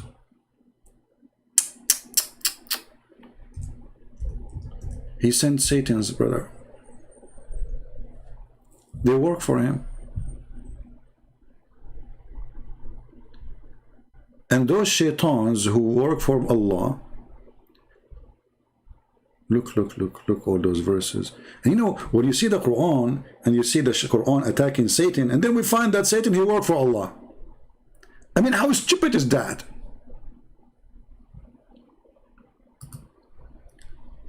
So why those verses saying don't follow shaitan, and you are the one who sent shaitan?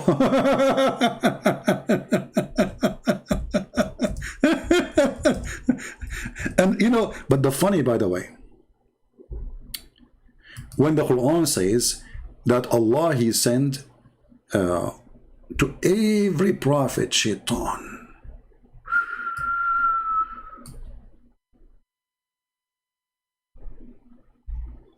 Allah, he employee. Let us open the verse.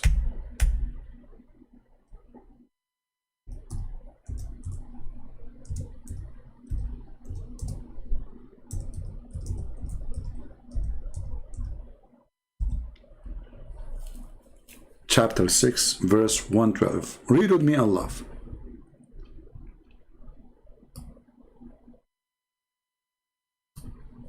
Look at the translation. It says evil one. Does it say evil one or says shaitan?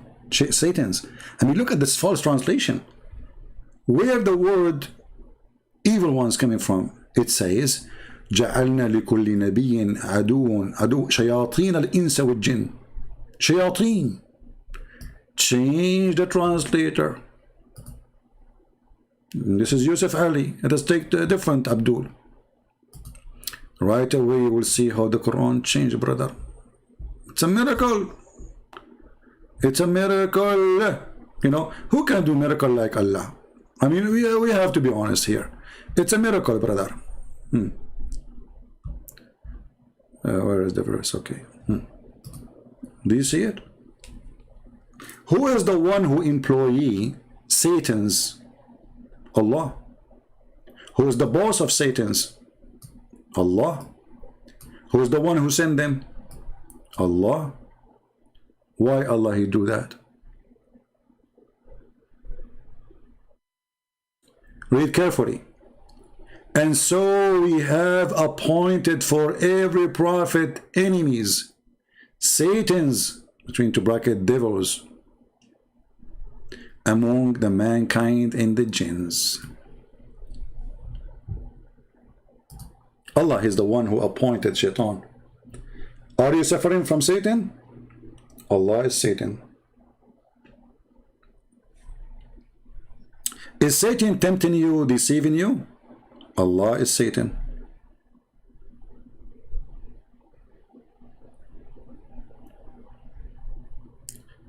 Don't forget to subscribe, and don't forget, guys, to leave a comment. I noticed that you guys, you watch my video, but you don't leave a comment.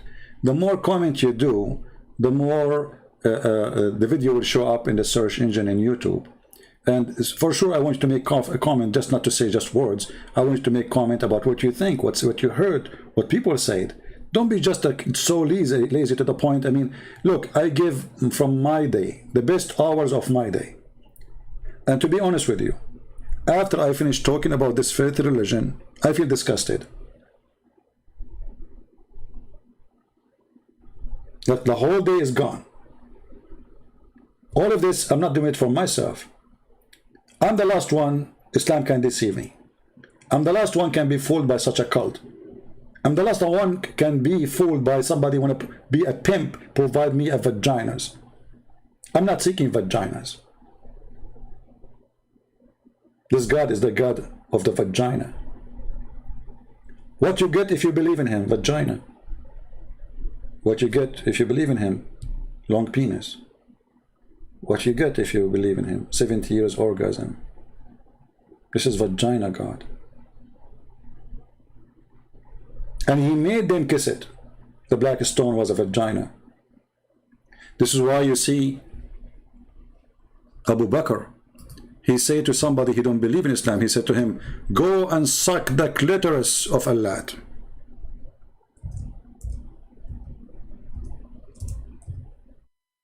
What the clitoris? Where was located? Where we can find it? That is the black stone. The black stone which Muslims worship, claiming that they are just the Prophet, he kissed it. So we kiss it. Okay, why the Prophet kiss it? Because, because he kissed it, we kiss it. Okay, why he kiss it? They can't give you an answer because it's very embarrassing. فقال أبو بكر امصص بذر اللات. Abu Bakr, he said to him, go and suck the clit of Allat. Can you believe it? Yesterday we showed you Muhammad saying, go and suck the penis or bite the penis of your father. Did you guys save the reference? You remember it? This is Islam.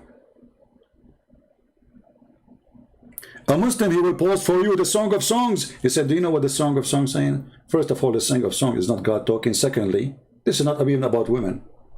This is about a king making a poetry. That's why it's called song, you idiot. And by the way, the Muslim, they were making fun of the Song of Songs for centuries. The second did that, he says, Muhammadim dadam is there. Suddenly the Song of Song became about Muhammad. Suddenly Muhammad, he have a grass in his chest. Suddenly Muhammad became a city. Suddenly Muhammad became Jerusalem.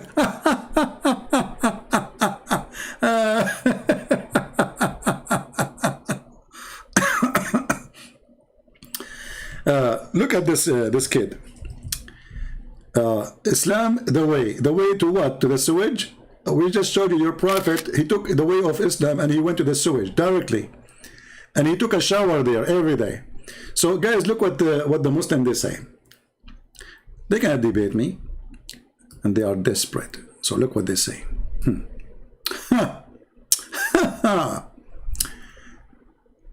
Boza Baza, who? No one want to see CP face. All they want him to accept a challenge in public debate. You stupid, how public it can be. We have 1,500 people watching live. It is more public than YouTube, where there's billions of people, they can see it. Have you ever heard of a public debate better than this? You need to prepare for a century to make 1,500 or 2,000 to attend. It's for free. Public debate, isn't it? This is public. Are we private? You want to debate me? Public debate. So what is this? Are we in the bathroom? I tried to create a breath to debate me, and I told him, bring 2,000 people and fly all the way to Bangladesh, and I'm going to debate you. That's what he said to me in Facebook, the coward potato Zakir Naik. He wanted to bring 2,000 people with me. Guys, I'm so rich. I can pay for your ticket. Don't. And you know what? Where? We will go to Bangladesh. I mean, people will come like crazy. I mean, the second you say Bangladesh, they will, like what? We will go to Bangladesh. I don't even need to convince them. I mean, like, this is the destiny.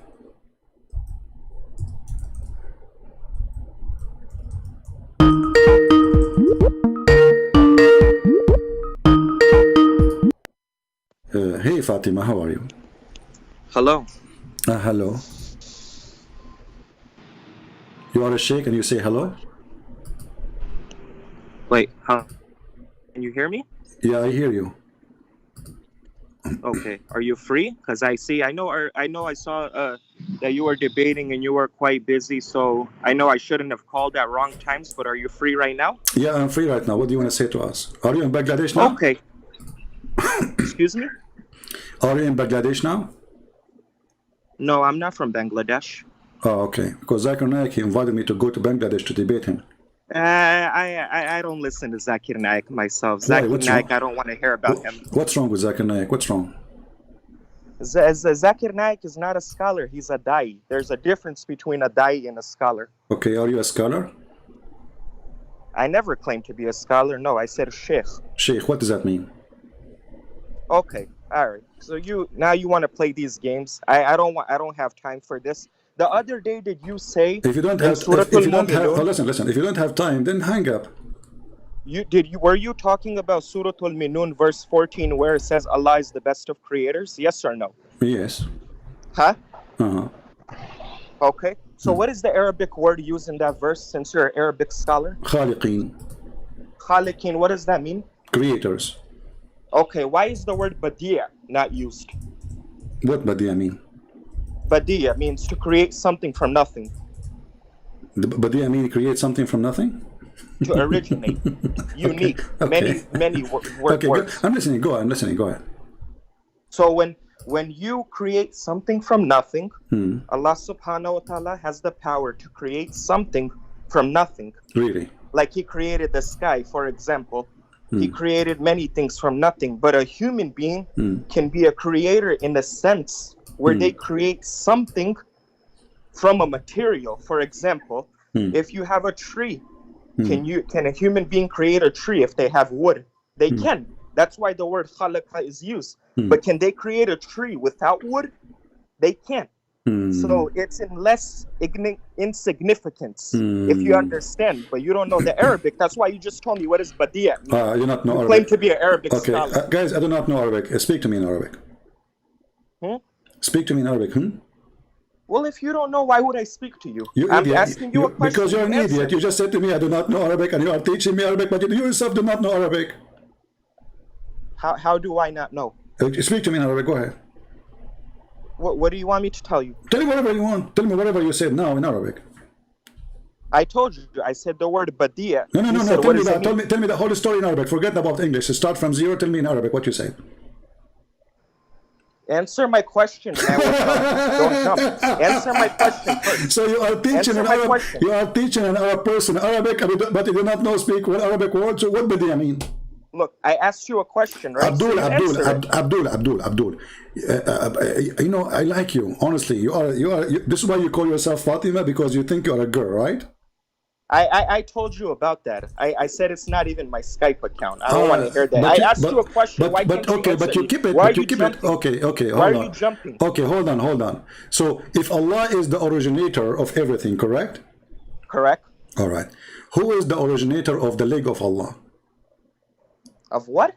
The leg of Allah. You're talking about Surah Qalam 68 verse 42? I don't know. You know better. Okay, yeah, that's talking about the greatness of Allah. Okay? No, There's something called sifat, if you understand. Don't fool people. So what does shin of Allah present here? It's talking about the greatness of Allah. You know the verse. You want to post the verse so people can read? This is not a question. I'm asking you, who is the one who created the shin of Allah? Well, that's a foolish question to ask. What are you trying to say? Why? What are you trying to prove? Well, because Allah is a physical being and He have a shin. And No. That's why it says وَلَمْ يَكُنْ لَهُ كُفُوًا أَحَدٌ. Okay, nothing is equal to Him. Who cares? Nothing equal to my dog too. That's why there's Surah Al-Ikhlas. Okay, this is not the question. Allah has You a have shin. spreaded many lies. I see multiple let us laugh. You say that let us laugh. Okay, hold on. Don't scream. You said he stole underwear. Don't scream. Don't scream. Don't change topic. Don't change. You see, the second we go try to be consistent in the topic, you start jumping, trying to. Don't force me to hang up on you. Don't be a kid. So I'm asking you now. Is the shin of Allah? I'm not a kid. You tell me. I want reference. I'm a person of knowledge. Is the shin of Allah physical or not? Allah subhanahu wa ta'ala cannot be described. This is not the question. He cannot be described. Guys, did he say he's not physical? I just explained to you. You're not listening. Can you this confirm? Is your problem. I am listening now. Can you confirm for the second time that Allah is not physical? Can you let me speak? Here we go. The same game. Can you let me speak? You're not letting me speak. You're not. I stopped talking. I'm waiting for you. I have to keep repeating my question. Okay. Are you speak? Yes, you can speak. I said Allah is a physical? Shut up. I'm asking the question now. You answer after I finish. Is Allah a person who is a physical being? Your mic. First of all, you're saying is Allah a person? That doesn't make sense. What you're saying right there. He is not He a person. is the creator, and when the way you describe him. You say, وَلَمْ يَكُنْ لَهُ كُفُوًا أَحَدٌ. There's not, like me, I have hands, right? For example, I have hands. This is another question. They're physical. I move them. Say, Abdul, listen, focus. Stop drinking camel urine. I'm asking you, is Allah is a physical being or not? You know, you must watch a lot of Zakir Naik videos. Sure, I watch it. We want to laugh, you see. Same as people will watch it too. So, is Allah a physical being or not? No. Is Allah a physical being? I answered you. I said no. Okay, guys. Okay, so now it's my time to prove it. Read carefully with me. This is your prophet. Go ahead. This is your prophet saying that they asked Muhammad, are we going to see Allah? in the day of resurrection. Muhammad Okay. says, do you have difficulty to see the sun in midday when it's bright Okay. and there's no cloud in the sky? They replied, no. He said, do you have any difficulty seeing the moon in a full moonlight when it's bright? They said, no. Here he replied, the Prophet said, well, this is how you will see Allah. No difficulty seeing Allah. Is that something they will see physically or not? You're so twisting the criteria over here. You're trying to twist it. I explained to you. You see how when you speak, I let you speak. I Stop don't making a interrupt speech. you. I don't talk over you. Stop being stupid. Give me the answer right away. Don't give me a lecture before I'm you know. giving you the answer No, as no. long as you be Okay, quiet, no. Are respectfully. they going to see Allah literally, or they will not see Allah? People will see Allah in Jannah. What they will when see? they make it to Jannah, Okay, what they will see Allah. What they will see? But the way Allah looks is the question. I go back to the verse. In many verses Okay, in the guys, did Quran, he say yes. the way Allah looks? Did he say the way Allah looks? No, but you're not letting me finish. No, I'm You're not letting you letting finish. me You are talking. I'm talking too. You just said the way Allah looks. So Allah is a shape. We don't know that. Is it- we don't know how He looks. You just We can't said describe him. said the way Allah looks. You will, when you go to Jannah, Uh-huh. you will see Allah's face. But right now we haven't seen Him, so we Is- don't know how He looks. Okay, That's why it guys, says, you will see what is Allah. وَلَمْ يَكُنْ You لَهُ will see كُفُوًا أَحَدٌ? Allah. You will see Allah face. Did you hear it? So is Allah face is physical? You cannot describe it. This is for not. the I'm not 1 millionth asking you, time. Abdul, to describe it. I'm saying, is it physical or not? I just literally told you cannot describe it. and Okay, you're asking you me a just said foolish question face. Well, again. the second you say face, it's mean face. There's something called ass, and there's something called face. So Allah have a face, wonderful. So the second you say face, Okay, since so, you hold on. So hold is on, that hold on. face? Yeah, Is that you- face? you- Is that Don't- face? don't play games with me. Is You- that I am is a that a human being. face? For You are is not- that a real face or it's a fake face? You since you claim to watch a lot of Zakir Naik videos, didn't Zakir Naik talk about this? I mean, you're a huge fan of him. I'm Abdul, not. okay, tell me You what are. tell me what Zakir Naik. Zakir Naik, he said, I can play the video for you. We'll die laughing. Zakir Naik, Zakir Naik said Allah has hands. Zakir Naik, he said- says Allah is a physical being. He never said that. He said Allah have a hand. Yeah, he said Allah has hands, but you cannot describe them. Who care? So is that a physical hand or not? Exactly. He just told you cannot describe them. Okay, is it a What physical? does not Okay, describe okay, hold on, stupid. I'm not asking you to describe it, you donkey. Don't for me to hang up on you. I'm asking you. Allah have two hands. How many hands Allah have? What does the Quran say? You know the Quran, right? You are the sheikh, not me. Huh? You are the sheikh. 2 hands. 2 hands. Correct. Guys, you have 2 hands. Okay, how many legs? Whatever the Quran says. You tell me. 2, correct?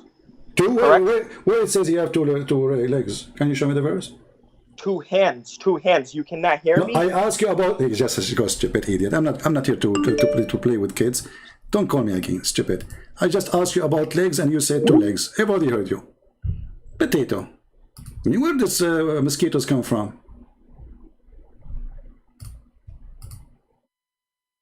I just said 2 legs and you said 2 legs. I asked, how many legs Allah have? You said 2 legs. The second I said to him, where it says that? I said 2 hands.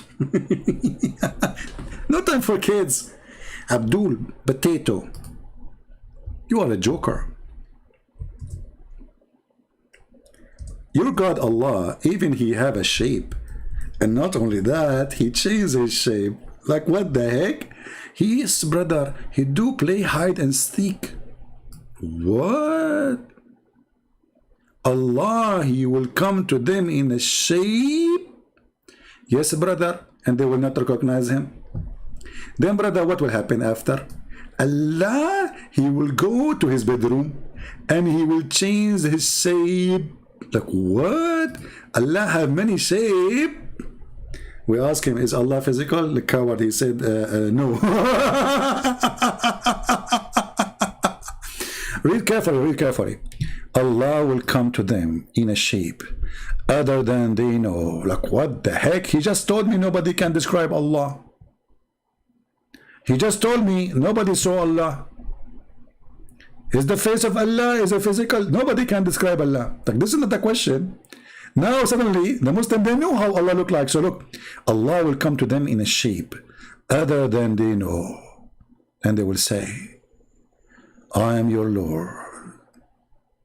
You know, I don't know, I'm not reading correctly, because, you know, Muslims, when they read Islam or something, they make echo. You go to a Muslim chat room in Paltalk, they love echo, they worship it. They are #1 people who use echo in the world. So they read for you, it says, Allah will come to them, in the shape, and other than they knew. And he will say, I am your Lord. They will say, we seek refuge with Allah. And from this place, our place. The most hilarious chat rooms is Muslim chat room where nobody dare to chat. You know, once I went to a chat room, Muslim chat room, everybody have red dot, which means nobody can use text. So I text the guy. You can text him in private if his account open to receive the message. I said, what he's playing in the audio? He said, I don't know. Is it to Muslim? He said, yeah. He said, so you don't know what he's saying? He said, I don't speak Arabic. He said, why everybody have red dot? Aren't they all Muslims? He said, yes. He said, so why they have red dot? They cannot chat. He says, because it's not allowed. I said, allowed what? Not allowed to ask questions. It's education time. It's education time. You join the classroom and don't ask a question, brother. University of no questions. Everybody will graduate with degree of Sharia law. You will learn when it is halal to shave your underarm. But don't ask questions, they are serious. A Muslim girl, she called the Sharia TV law, Sharia program, and she asked, brother, obviously she is a whore. You know, the way she was talking, she was very, very bad, you know. But maybe she is just making fun, I don't know. She called the sheikh, two sheikhs. Assalamu alaikum. The sheikh, he said, wa alaikum salam, sister. She said, my sister told me that when I take off my clothes, the fish, they start shaking when I take off my clothes, see my beautiful body, and I'm naked. The sheikh, he started sweating. The other guy, he's drinking water. He whipped the whole water in his mouth. And then, okay, the sister, so you are in your room and you take off your clothes and the fish is shaking. Sister, I think, well, iyazu billah, sister, those fish are genie and they are looking at your pure, beautiful body, sister. I advise you, sister, not to take off your clothes in the front of the fish tank, sister. The girl, she said, oh, but this is the only room I have. Then the guy, he said, okay, sister, sister, I think it's better for you then if they cover it by blanket. Like, what the heck? You see how serious the program? I mean, the girl, she's taking off her clothes and the fish is masturbating. What a dirty fish. What a filthy son of a mut'a fish. I mean, shame on you. We bring you to our house. We put you in a fish tank. We feed you every day, and now you are going to watch Fatima taking off her clothes, and you masturbate, you filthy. If I am you, I will barbecue the fish. I will shoot it. A fish shaking when she is taking her panty? Like, what the heck? Scientifically approved, brother. The same thing. You ask them, okay, Allah have a shin. What is the shin of Allah? You can't ask questions. Allah, he sit in the chair. How is in the chair? You can't ask questions.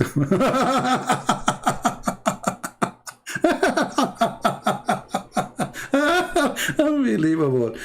Oh. Hey, Muslims, we Christian, we say hallelujah. What about you? You start saying shinnuya. Your God is a shin? All your God is... What is... Okay, if Allah is a shin, his face is where? In the shin?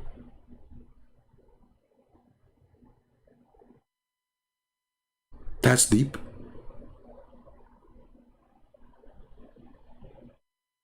Yeah, you know, like you go to you go to do fishing. If you go fishing, and you will see the guy who is very handsome, he will get a lot of fish, because female fish, they get horny when they see him.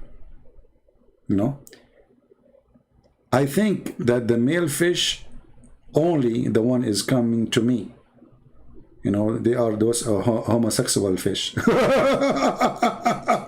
They look at me and this guy look like so manly. Oof. You know, man, crazy religion, man. What a stupid cult. A guy, he opened the door in his wife. He saw his wife touching herself. He posted in internet about what he saw. The answer from the sheikh, brother, she is having sex with the genie. Like, what the heck? He opened the door. He saw his wife touching herself. What is the solution? What is my wife doing? The sheikh, he have the answer. She is having sex with the genie.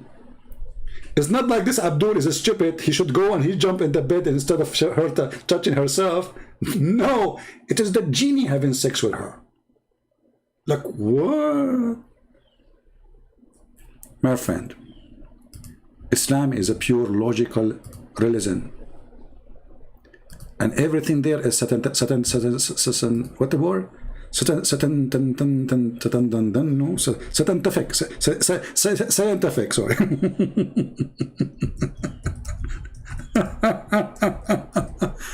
Oh boy.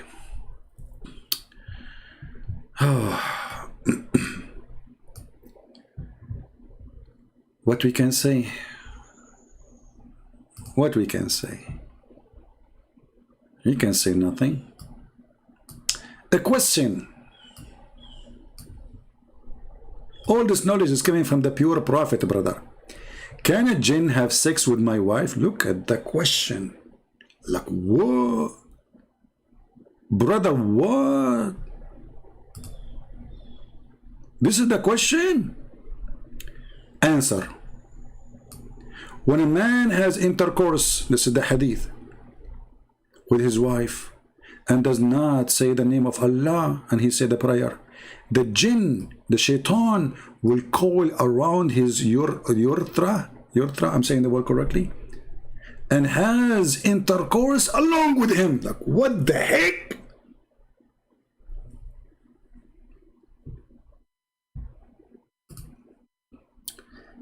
There's a smart Muslim, he used to come to a Christian chat room, and they give him the mic, and each time they give him the mic, he say the same, you Christians, you are the sons of Shaitan. The Christians didn't know what he's saying. What he's saying, the way you are saying of Shaitan, he thought like he's there because they don't believe in the same God, supposedly. Maybe, but I know what he's talking about. He's talking about this.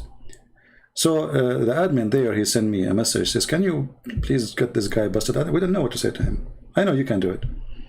So I said, man, I'm busy working. I said, just come on, take the mic for a minute. So I took the microphone. I said to him, so why you are saying that Christians are... He said, because the prophet, he said that if you don't say the prayer, Shaitan will round himself around your penis and he will be doing boom boom to your mother. He was laughing. I took the microphone again. I said, are you sure? Because you guys speak at the same time.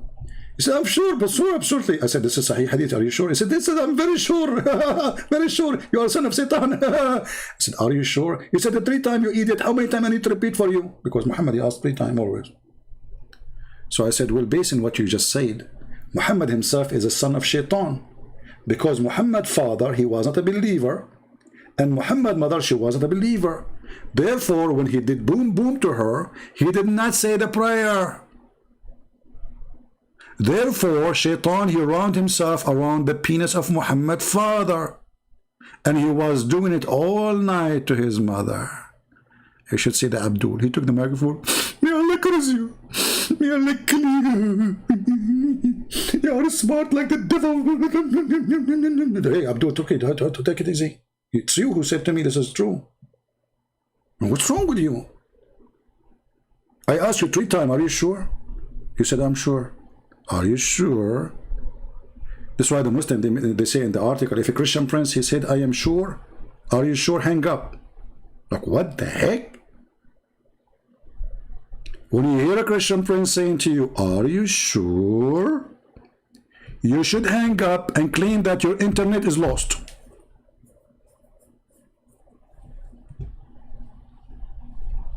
Hey Muslims, Muhammad is a holy prophet. Are you sure? I'm sure you are sure. Very sure. And very mature. And very genius. I mean, look at this. Who knows this prophet of a God? And here the reference, brother. Look at the reference, brother. Al-Hakim al-Tirmidhi, he said in the book, etc., in the page, etc., blah, blah, blah, etc., he says, narrated from Mujahid, when a man has intercourse with his wife, and he does not name Allah, the jinn coils around his penis and has intercourse along with him. I don't know how women they feel with this. Threesome, and you don't know. You guys are doing threesome and you have no idea. Actually, there's more funny story about supposedly Solomon. Anyone remember the story we read to you before? Solomon, when he lost the ring, how he lost the ring, by the way? He went to the bathroom, you remember?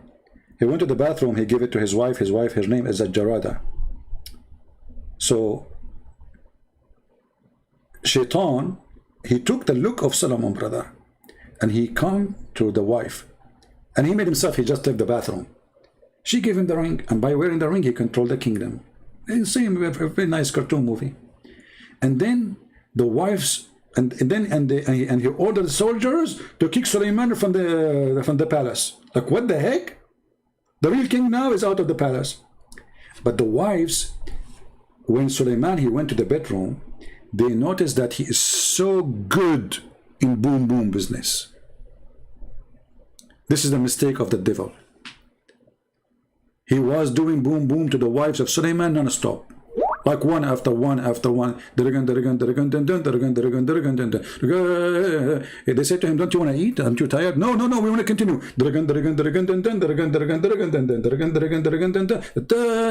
Come on, we need to take a break, man. Fire is coming from there. He says, no, we continue. So the wives, they went to the elders of the kingdom and they reported how horny he is, and they said this is unusual. And then the elder, by this incident that he is so good in bed, they discovered that this is not the true Solomon. Which is really funny, because according to Muhammad, Solomon, he can have sex with 99 women in one night. I mean, you know what? Me, myself, I cannot do it.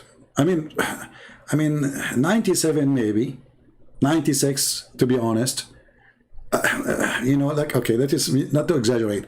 95 maybe, but 99 women in one night. Yes, Prophet Muhammad, he said that he wanted to have children, to do jihad, but he forgot to say inshallah. And based on this, Shaitan was calling around his penis too. Anyway, to make the long story short, as you see, Islam is just a joke. Islam is just a stupid religion.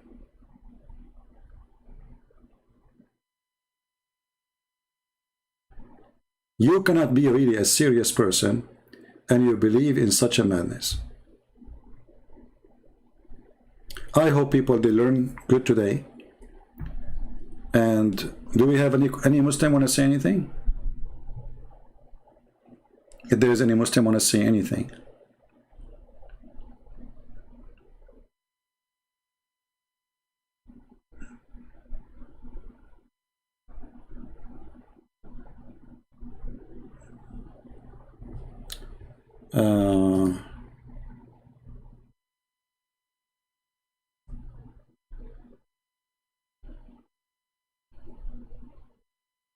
Anyone? All right. Well, guys, don't forget to download the videos and share with your friends. And please don't load the video right away. Wait for 24 hours. You can download the video right away. Always download the video right away, because you never know. So download the videos, but don't load them until 24 hours pass. And please, later, those who watch it, don't forget to leave a comment, you know, on underneath of the video, because that will bring more people to watch it and more people to discuss, you know. Okay, we have a request from an ex-Muslim. You remember the lady who left Islam? So she is saying chapter 46 verse number 12. Okay, we will do this. I was going to finish actually, but let us go there. This lady, she left Islam, and she have a request. All right, chapter 46. She is asking, her parents is next to her, and she want me to discuss this verse. I'm not sure what is the question, but this verse is simply clean.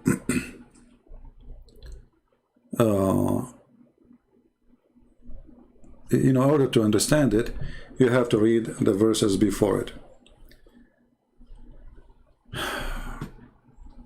If you go from verse number 9, Allah, He said to Muhammad, you know, tell them that I am just a messenger, you know, I'm not a new thing. I'm just a messenger among many messengers who came before me, and I'm just following wahi, which means inspiration. But all of us, we knew that Muhammad, he received Quran not by inspiration. All right, and then yeah, Musa says he got the command in Arabic. Okay, we'll go there. And then it says, say to them, Allah saying to Muhammad, Allah said to Muhammad, well, don't you see that who is from Allah?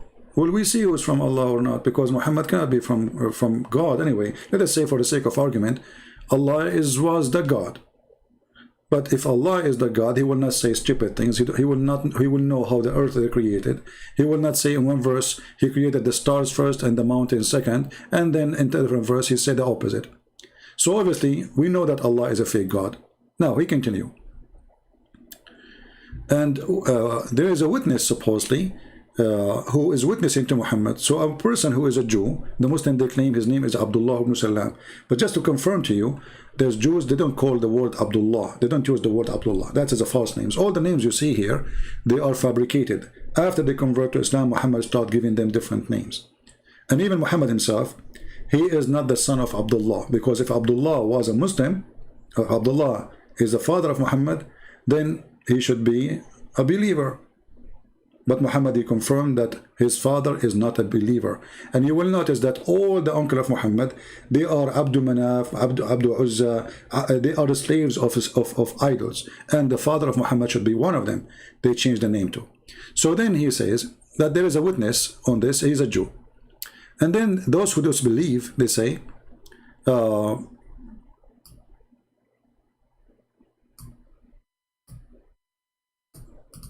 which is the verse doesn't make sense. If those who disbelieve believe before us, or those disbelieve before us, and those who disbelieve, between them two brackets, strong and wealthy, say to those who believe, the weak and the poor. And here you see the deception. Isn't it Uthman was one of the most rich people of Quraysh? Isn't it Muslim they claim that the family of Muhammad are the most wealthy one? Isn't Muhammad, he claimed, and Muslim they claim that Umar was from a noble family and he was wealthy, same as Abu Bakr? Isn't it Muhammad, he married the most rich women of Quraysh, Khadija? So how those who they are believers are weak? Because who is the first believers of Muhammad? 70 people. The one who are the poor is the one owned by the Muslims, which means they believed not by choice, they are slaves of them. The rest are rich. So the rich own the slaves are believed in the master belief because they have no choice. And now the Quran claimed that the one who believe in Muhammad are the poor and the weak. That is a false argument. And then he said, he continues saying, and before this was the scriptures of Moses as a guide of and mercy, and this is a confirming book, the Quran, in the Arabic language. Okay, the one who said that the book of Moses is the Arabic is not what the verse saying. Maybe the translation sometimes is not clear, what the Quran is saying, that the Quran itself is in Arabic. The Quran itself is in Arabic. But here you notice something very important. I'm glad she pointed this verse for us. Why the Muslims, they say the Torah and the Bible are corrupted? This verse says confirming.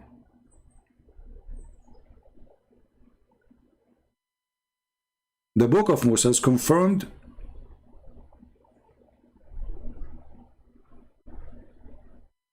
وهذا كتاب مصدق here ومن قبله كتاب موسى إماما ورحمة وهذا كتاب مصدق لسانا عربيا. It's okay. So the book of Moses, the book of Muhammad, is a book confirming the book of Moses. So why Muslims, they keep saying the Old Testament, and they make fun of the Song of Songs, they make fun of stories in the Bible, they make fun of Lut, how his daughters did what they did with him, when the Bible confirmed that this is what they did, it's not what God told them. See, in the Quran says that the wives of Lut, she was a whore. Does that mean that God, he made her a whore? So here you see the dishonesty. But here the important verse, this is the Quran confirming the Torah, not the Torah confirming the Quran. And this is the Quran confirming the Torah, which means proving that all the fabrication of Muslims about the Torah is invalid. Because why the Quran confirm it? And you can change the translation if you don't like this translation. Anything else?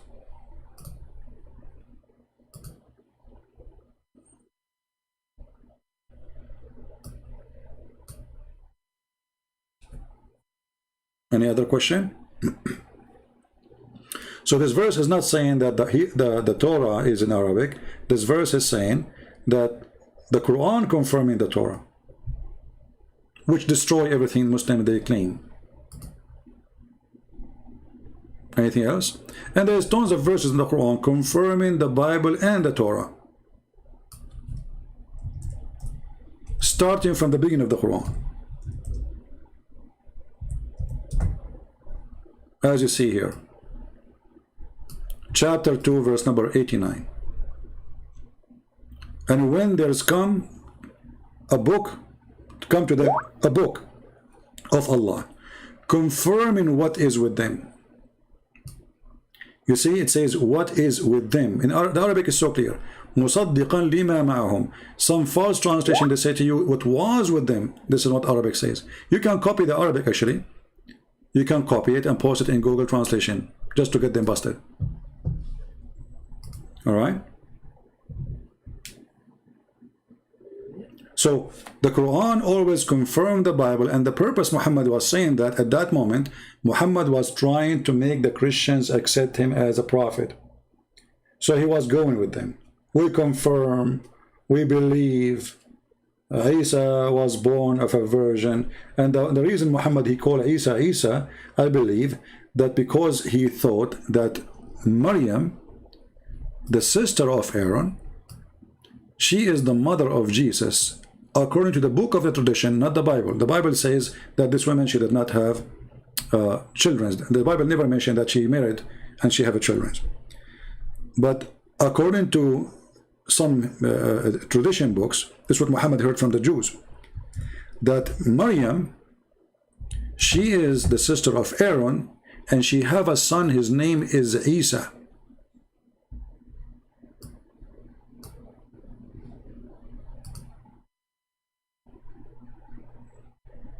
This is why the name coming from here. And then Ka'b al-Ahbar, which is a big supported scholar of the Hebrew people, came to Muhammad, and he said to him, he did not find Muhammad, he found Aisha. He said to her, but this is wrong. There's hundreds of years between Mary, the mother of Jesus, and Maryam, the sister of Aaron. Aisha, she did not say to him, you are wrong. Aisha, she said to him, you are a liar. Not only not wrong, you are a liar, which means obviously that's what Muhammad meant. When he came back, Muhammad, Aisha, she told him, this is what this Jew, he said, and he is a big Jew. He's a big rabbi. Muhammad, he have to fix it. He said, oh, they used to call them by their great prophets. But remember, Maryam or Mary, the sister of Aaron, is from different tribe of Mary, the mother of Jesus. So they are not ancestor. There's no connection. They are not from the same tribe. But this is how you expose liars. A Muslim asked me, did Isa speak Greek? I told him that Injil, which is Greek, and he says, okay, but you see, this is a good question actually. So the Muslim saying, if Jesus, he speak a Greek language, that explain why the Quran call it Injil. No, doesn't explain it. Because Jesus was sent only to the Hebrew, according to the Quran.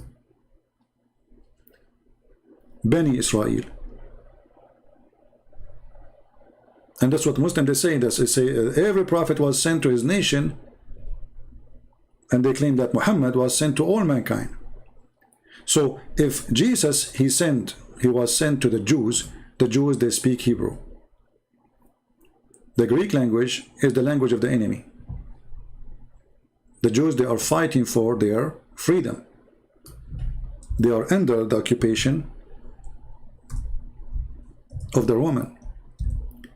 So do Jesus speak the language? I believe Jesus speak all languages, even though he was able to make his disciples speak all languages, and even this is mentioned in the books of Muslims.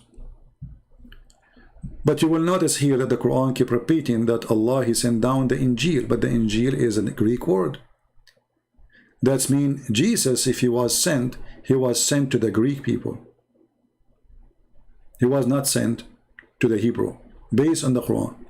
Because remember, the Quran says in the same time that Allah never sent a messenger. Never sent a messenger. Except by the tongue of his people. Chapter 14, verse number 4.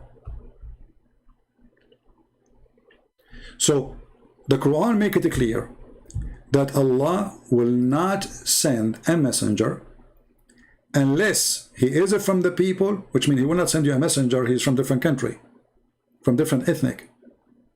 He will send a messenger from the nation and in the language of the nation in order to make it clear for them. Do you see it?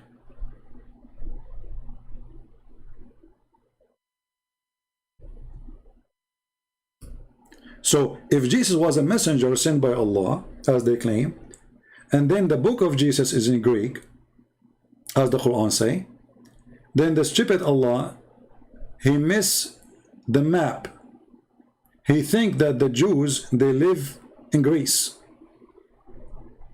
And Allah, he sent the book in a Greek language to the Jews. Well, Jesus spoke Aramaic, Jesus speak all, I believe Jesus, I mean, if we believe he's God, he speak all languages. Muhammad, he cannot even speak his own. He know Arabic, yeah, I mean, a kid, he will speak Arabic. A dog, he teach him some command, he will learn it. In any language. But Muhammad, according to Muslims, did not know how to write, how to read. So, the Quran is making it so clear that the one who will be sent, he will not be a person from abroad. He will be from the nation, speaking the language of the nation. And that destroyed the claim of Muhammad to claim a messenger for all mankind. That is a contradiction, because Allah will never send a messenger unless he speaks the language.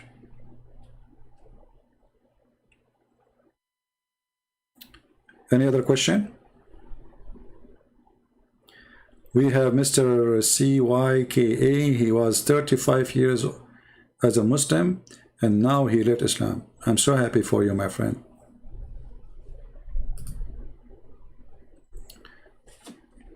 You sound a smart person. But I don't know, Balayat.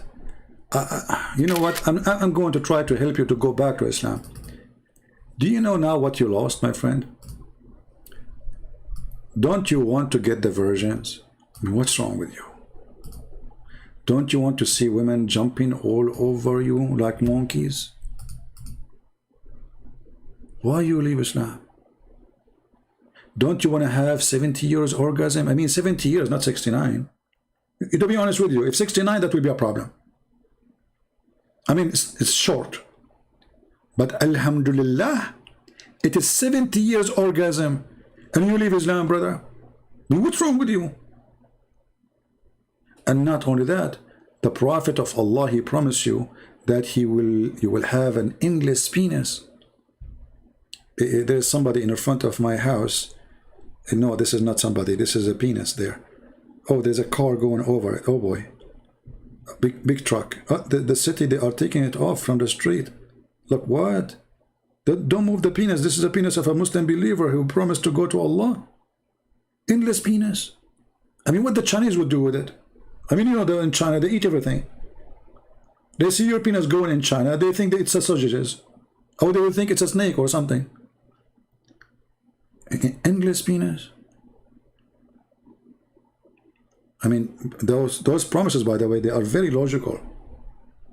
And the women, they will wear 70 dress. I mean, why 70? This guy is stuck with number 70. 70 or orgasm, women wearing 70 dress, 70 everywhere. And still, after 70 dress, you can see through the marrow of their bones. What the heck? So those are 70 dress of what? 70 dress of see-through? That's deep.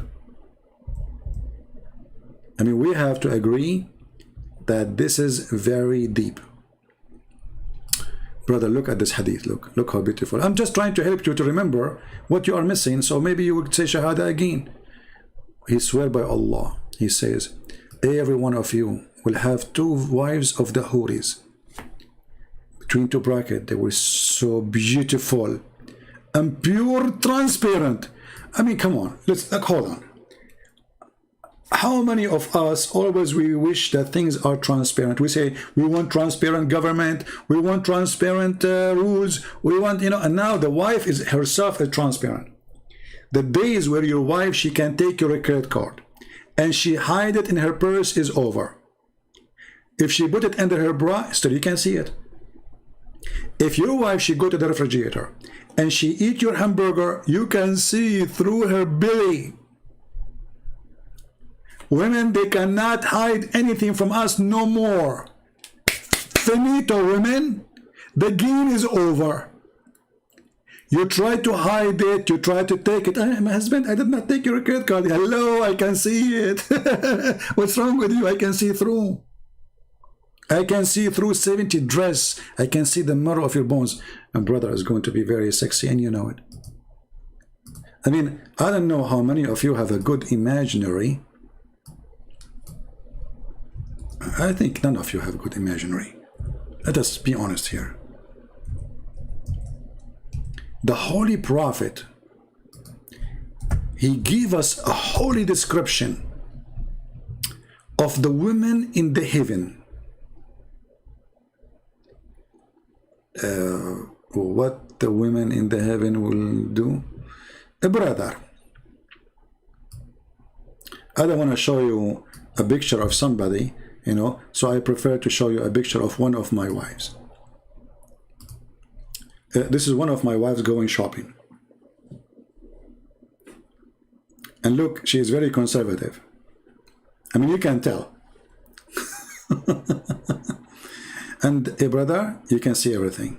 Look, you can see inside the purse. Look at this. The game is over.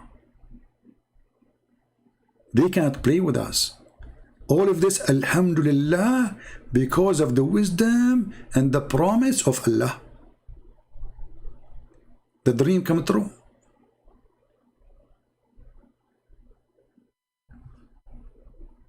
They cannot lie to us no more.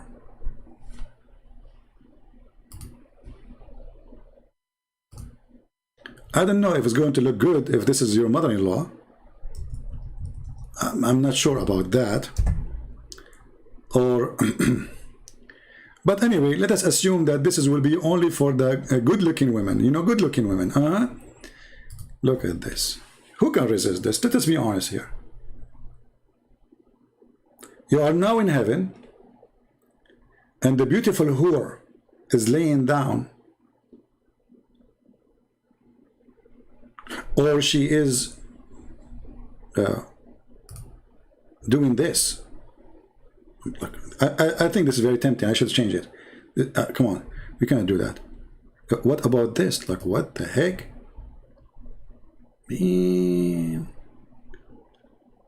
I mean, the Prophet of Allah, he knows best, and he exactly tells us the truth. This is true. This is how women, they will look in heaven. And by the way, if you are a Taliban and you are listening to me, according to Muhammad, Allah will make you a green bird. Look at this. The guy, he joined ISIS, he did suicide bombing, and now he will be a green bird. Green what?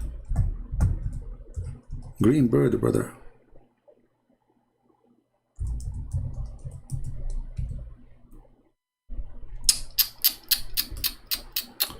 This one is da'if. We don't want to show you da'if. We want to show you the sahih.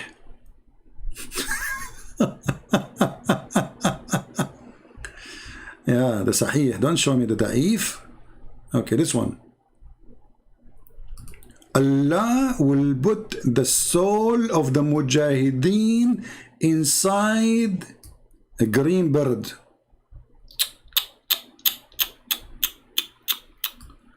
I'm not sure really how Osama bin Laden is going to have sex with those virgin, and now he is a green bird.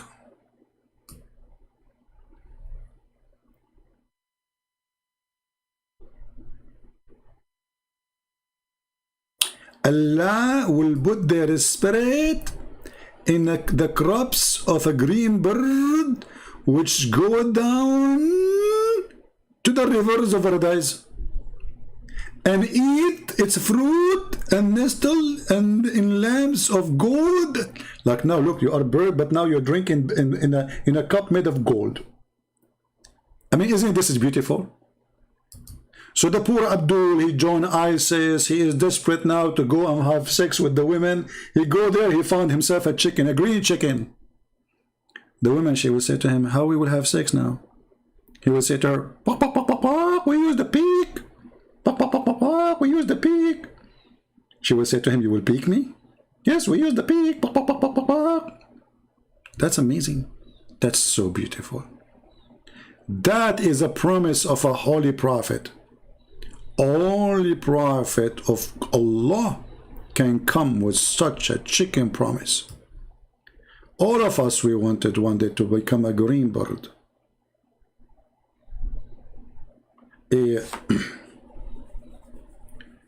Man, I used to do a lot of hunting before. I just need to clean my rifles to go and hunt for green birds from now on. Because look like when you kill a green bird, you are killing Osama bin Laden. Man.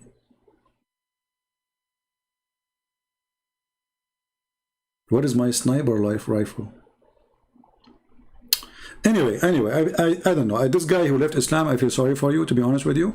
You don't know what are you missing, because you will be a green bird and you will eat all the kind of worms. I mean, look, you go to the buffet. You are a bird now. What is the best food for a bird?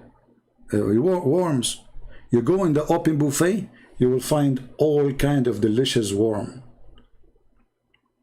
Like worm with sauce, worm with garlic, worm without garlic, worm with the barbecue sauce, worm with, I don't know, you use it in imagination.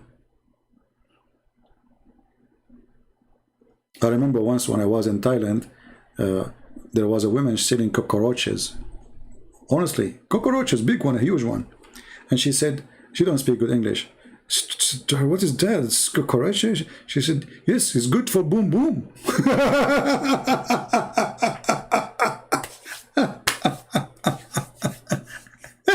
Good for boom boom. Yeah. Perverted people. Boom boom. Anyway, guys, I hope you have a good time together. Let me know if you like me to come tomorrow, which is going to be Friday, live on air, because actually I want to give myself a break, but I will see how many people watch the video. And if we reach, let us say, 20,000 people by tomorrow, I will come back tomorrow, same time as today maybe, and we will have a new video. And for sure we invite Muslims to call us, and even green birds. Green birds are welcome. But don't do poo-poo on my computer, please. Thank you. God bless you, and may the Lord save the soul of the Muslims who they are lost and misled. Remember, we don't hate them. We are here to help them. And we are here making fun of the stupidity, not of the stupid. Stupidity is our enemy. The Bible says, my people, they are perished because of their ignorance. So our enemy is ignorance. Christians, they suffer from ignorance. Many of them do not know the Bible. Many of them do not know anything about Islam. They've been misled, been lied to, even by a Christian priest. They say to them Islam is the same religion, or they have the same God, which is absolutely a big fat lie. The Lord, he said, from their fruit you shall know them. So if your priest is teaching you false information, he is not a priest of the Lord. If your priest is telling you false information about Islam, he is not worshiping Jesus, and he don't belong to Jesus. Jesus will deny them in the judgment day, and he will send them all to hell. We love to save the Muslims, but we don't love the devil. Remember that. And Islam is of the devil. Thank you. God bless you, and see you soon again. This is your brother humbly was serving you for today, Christian Prince. Take care.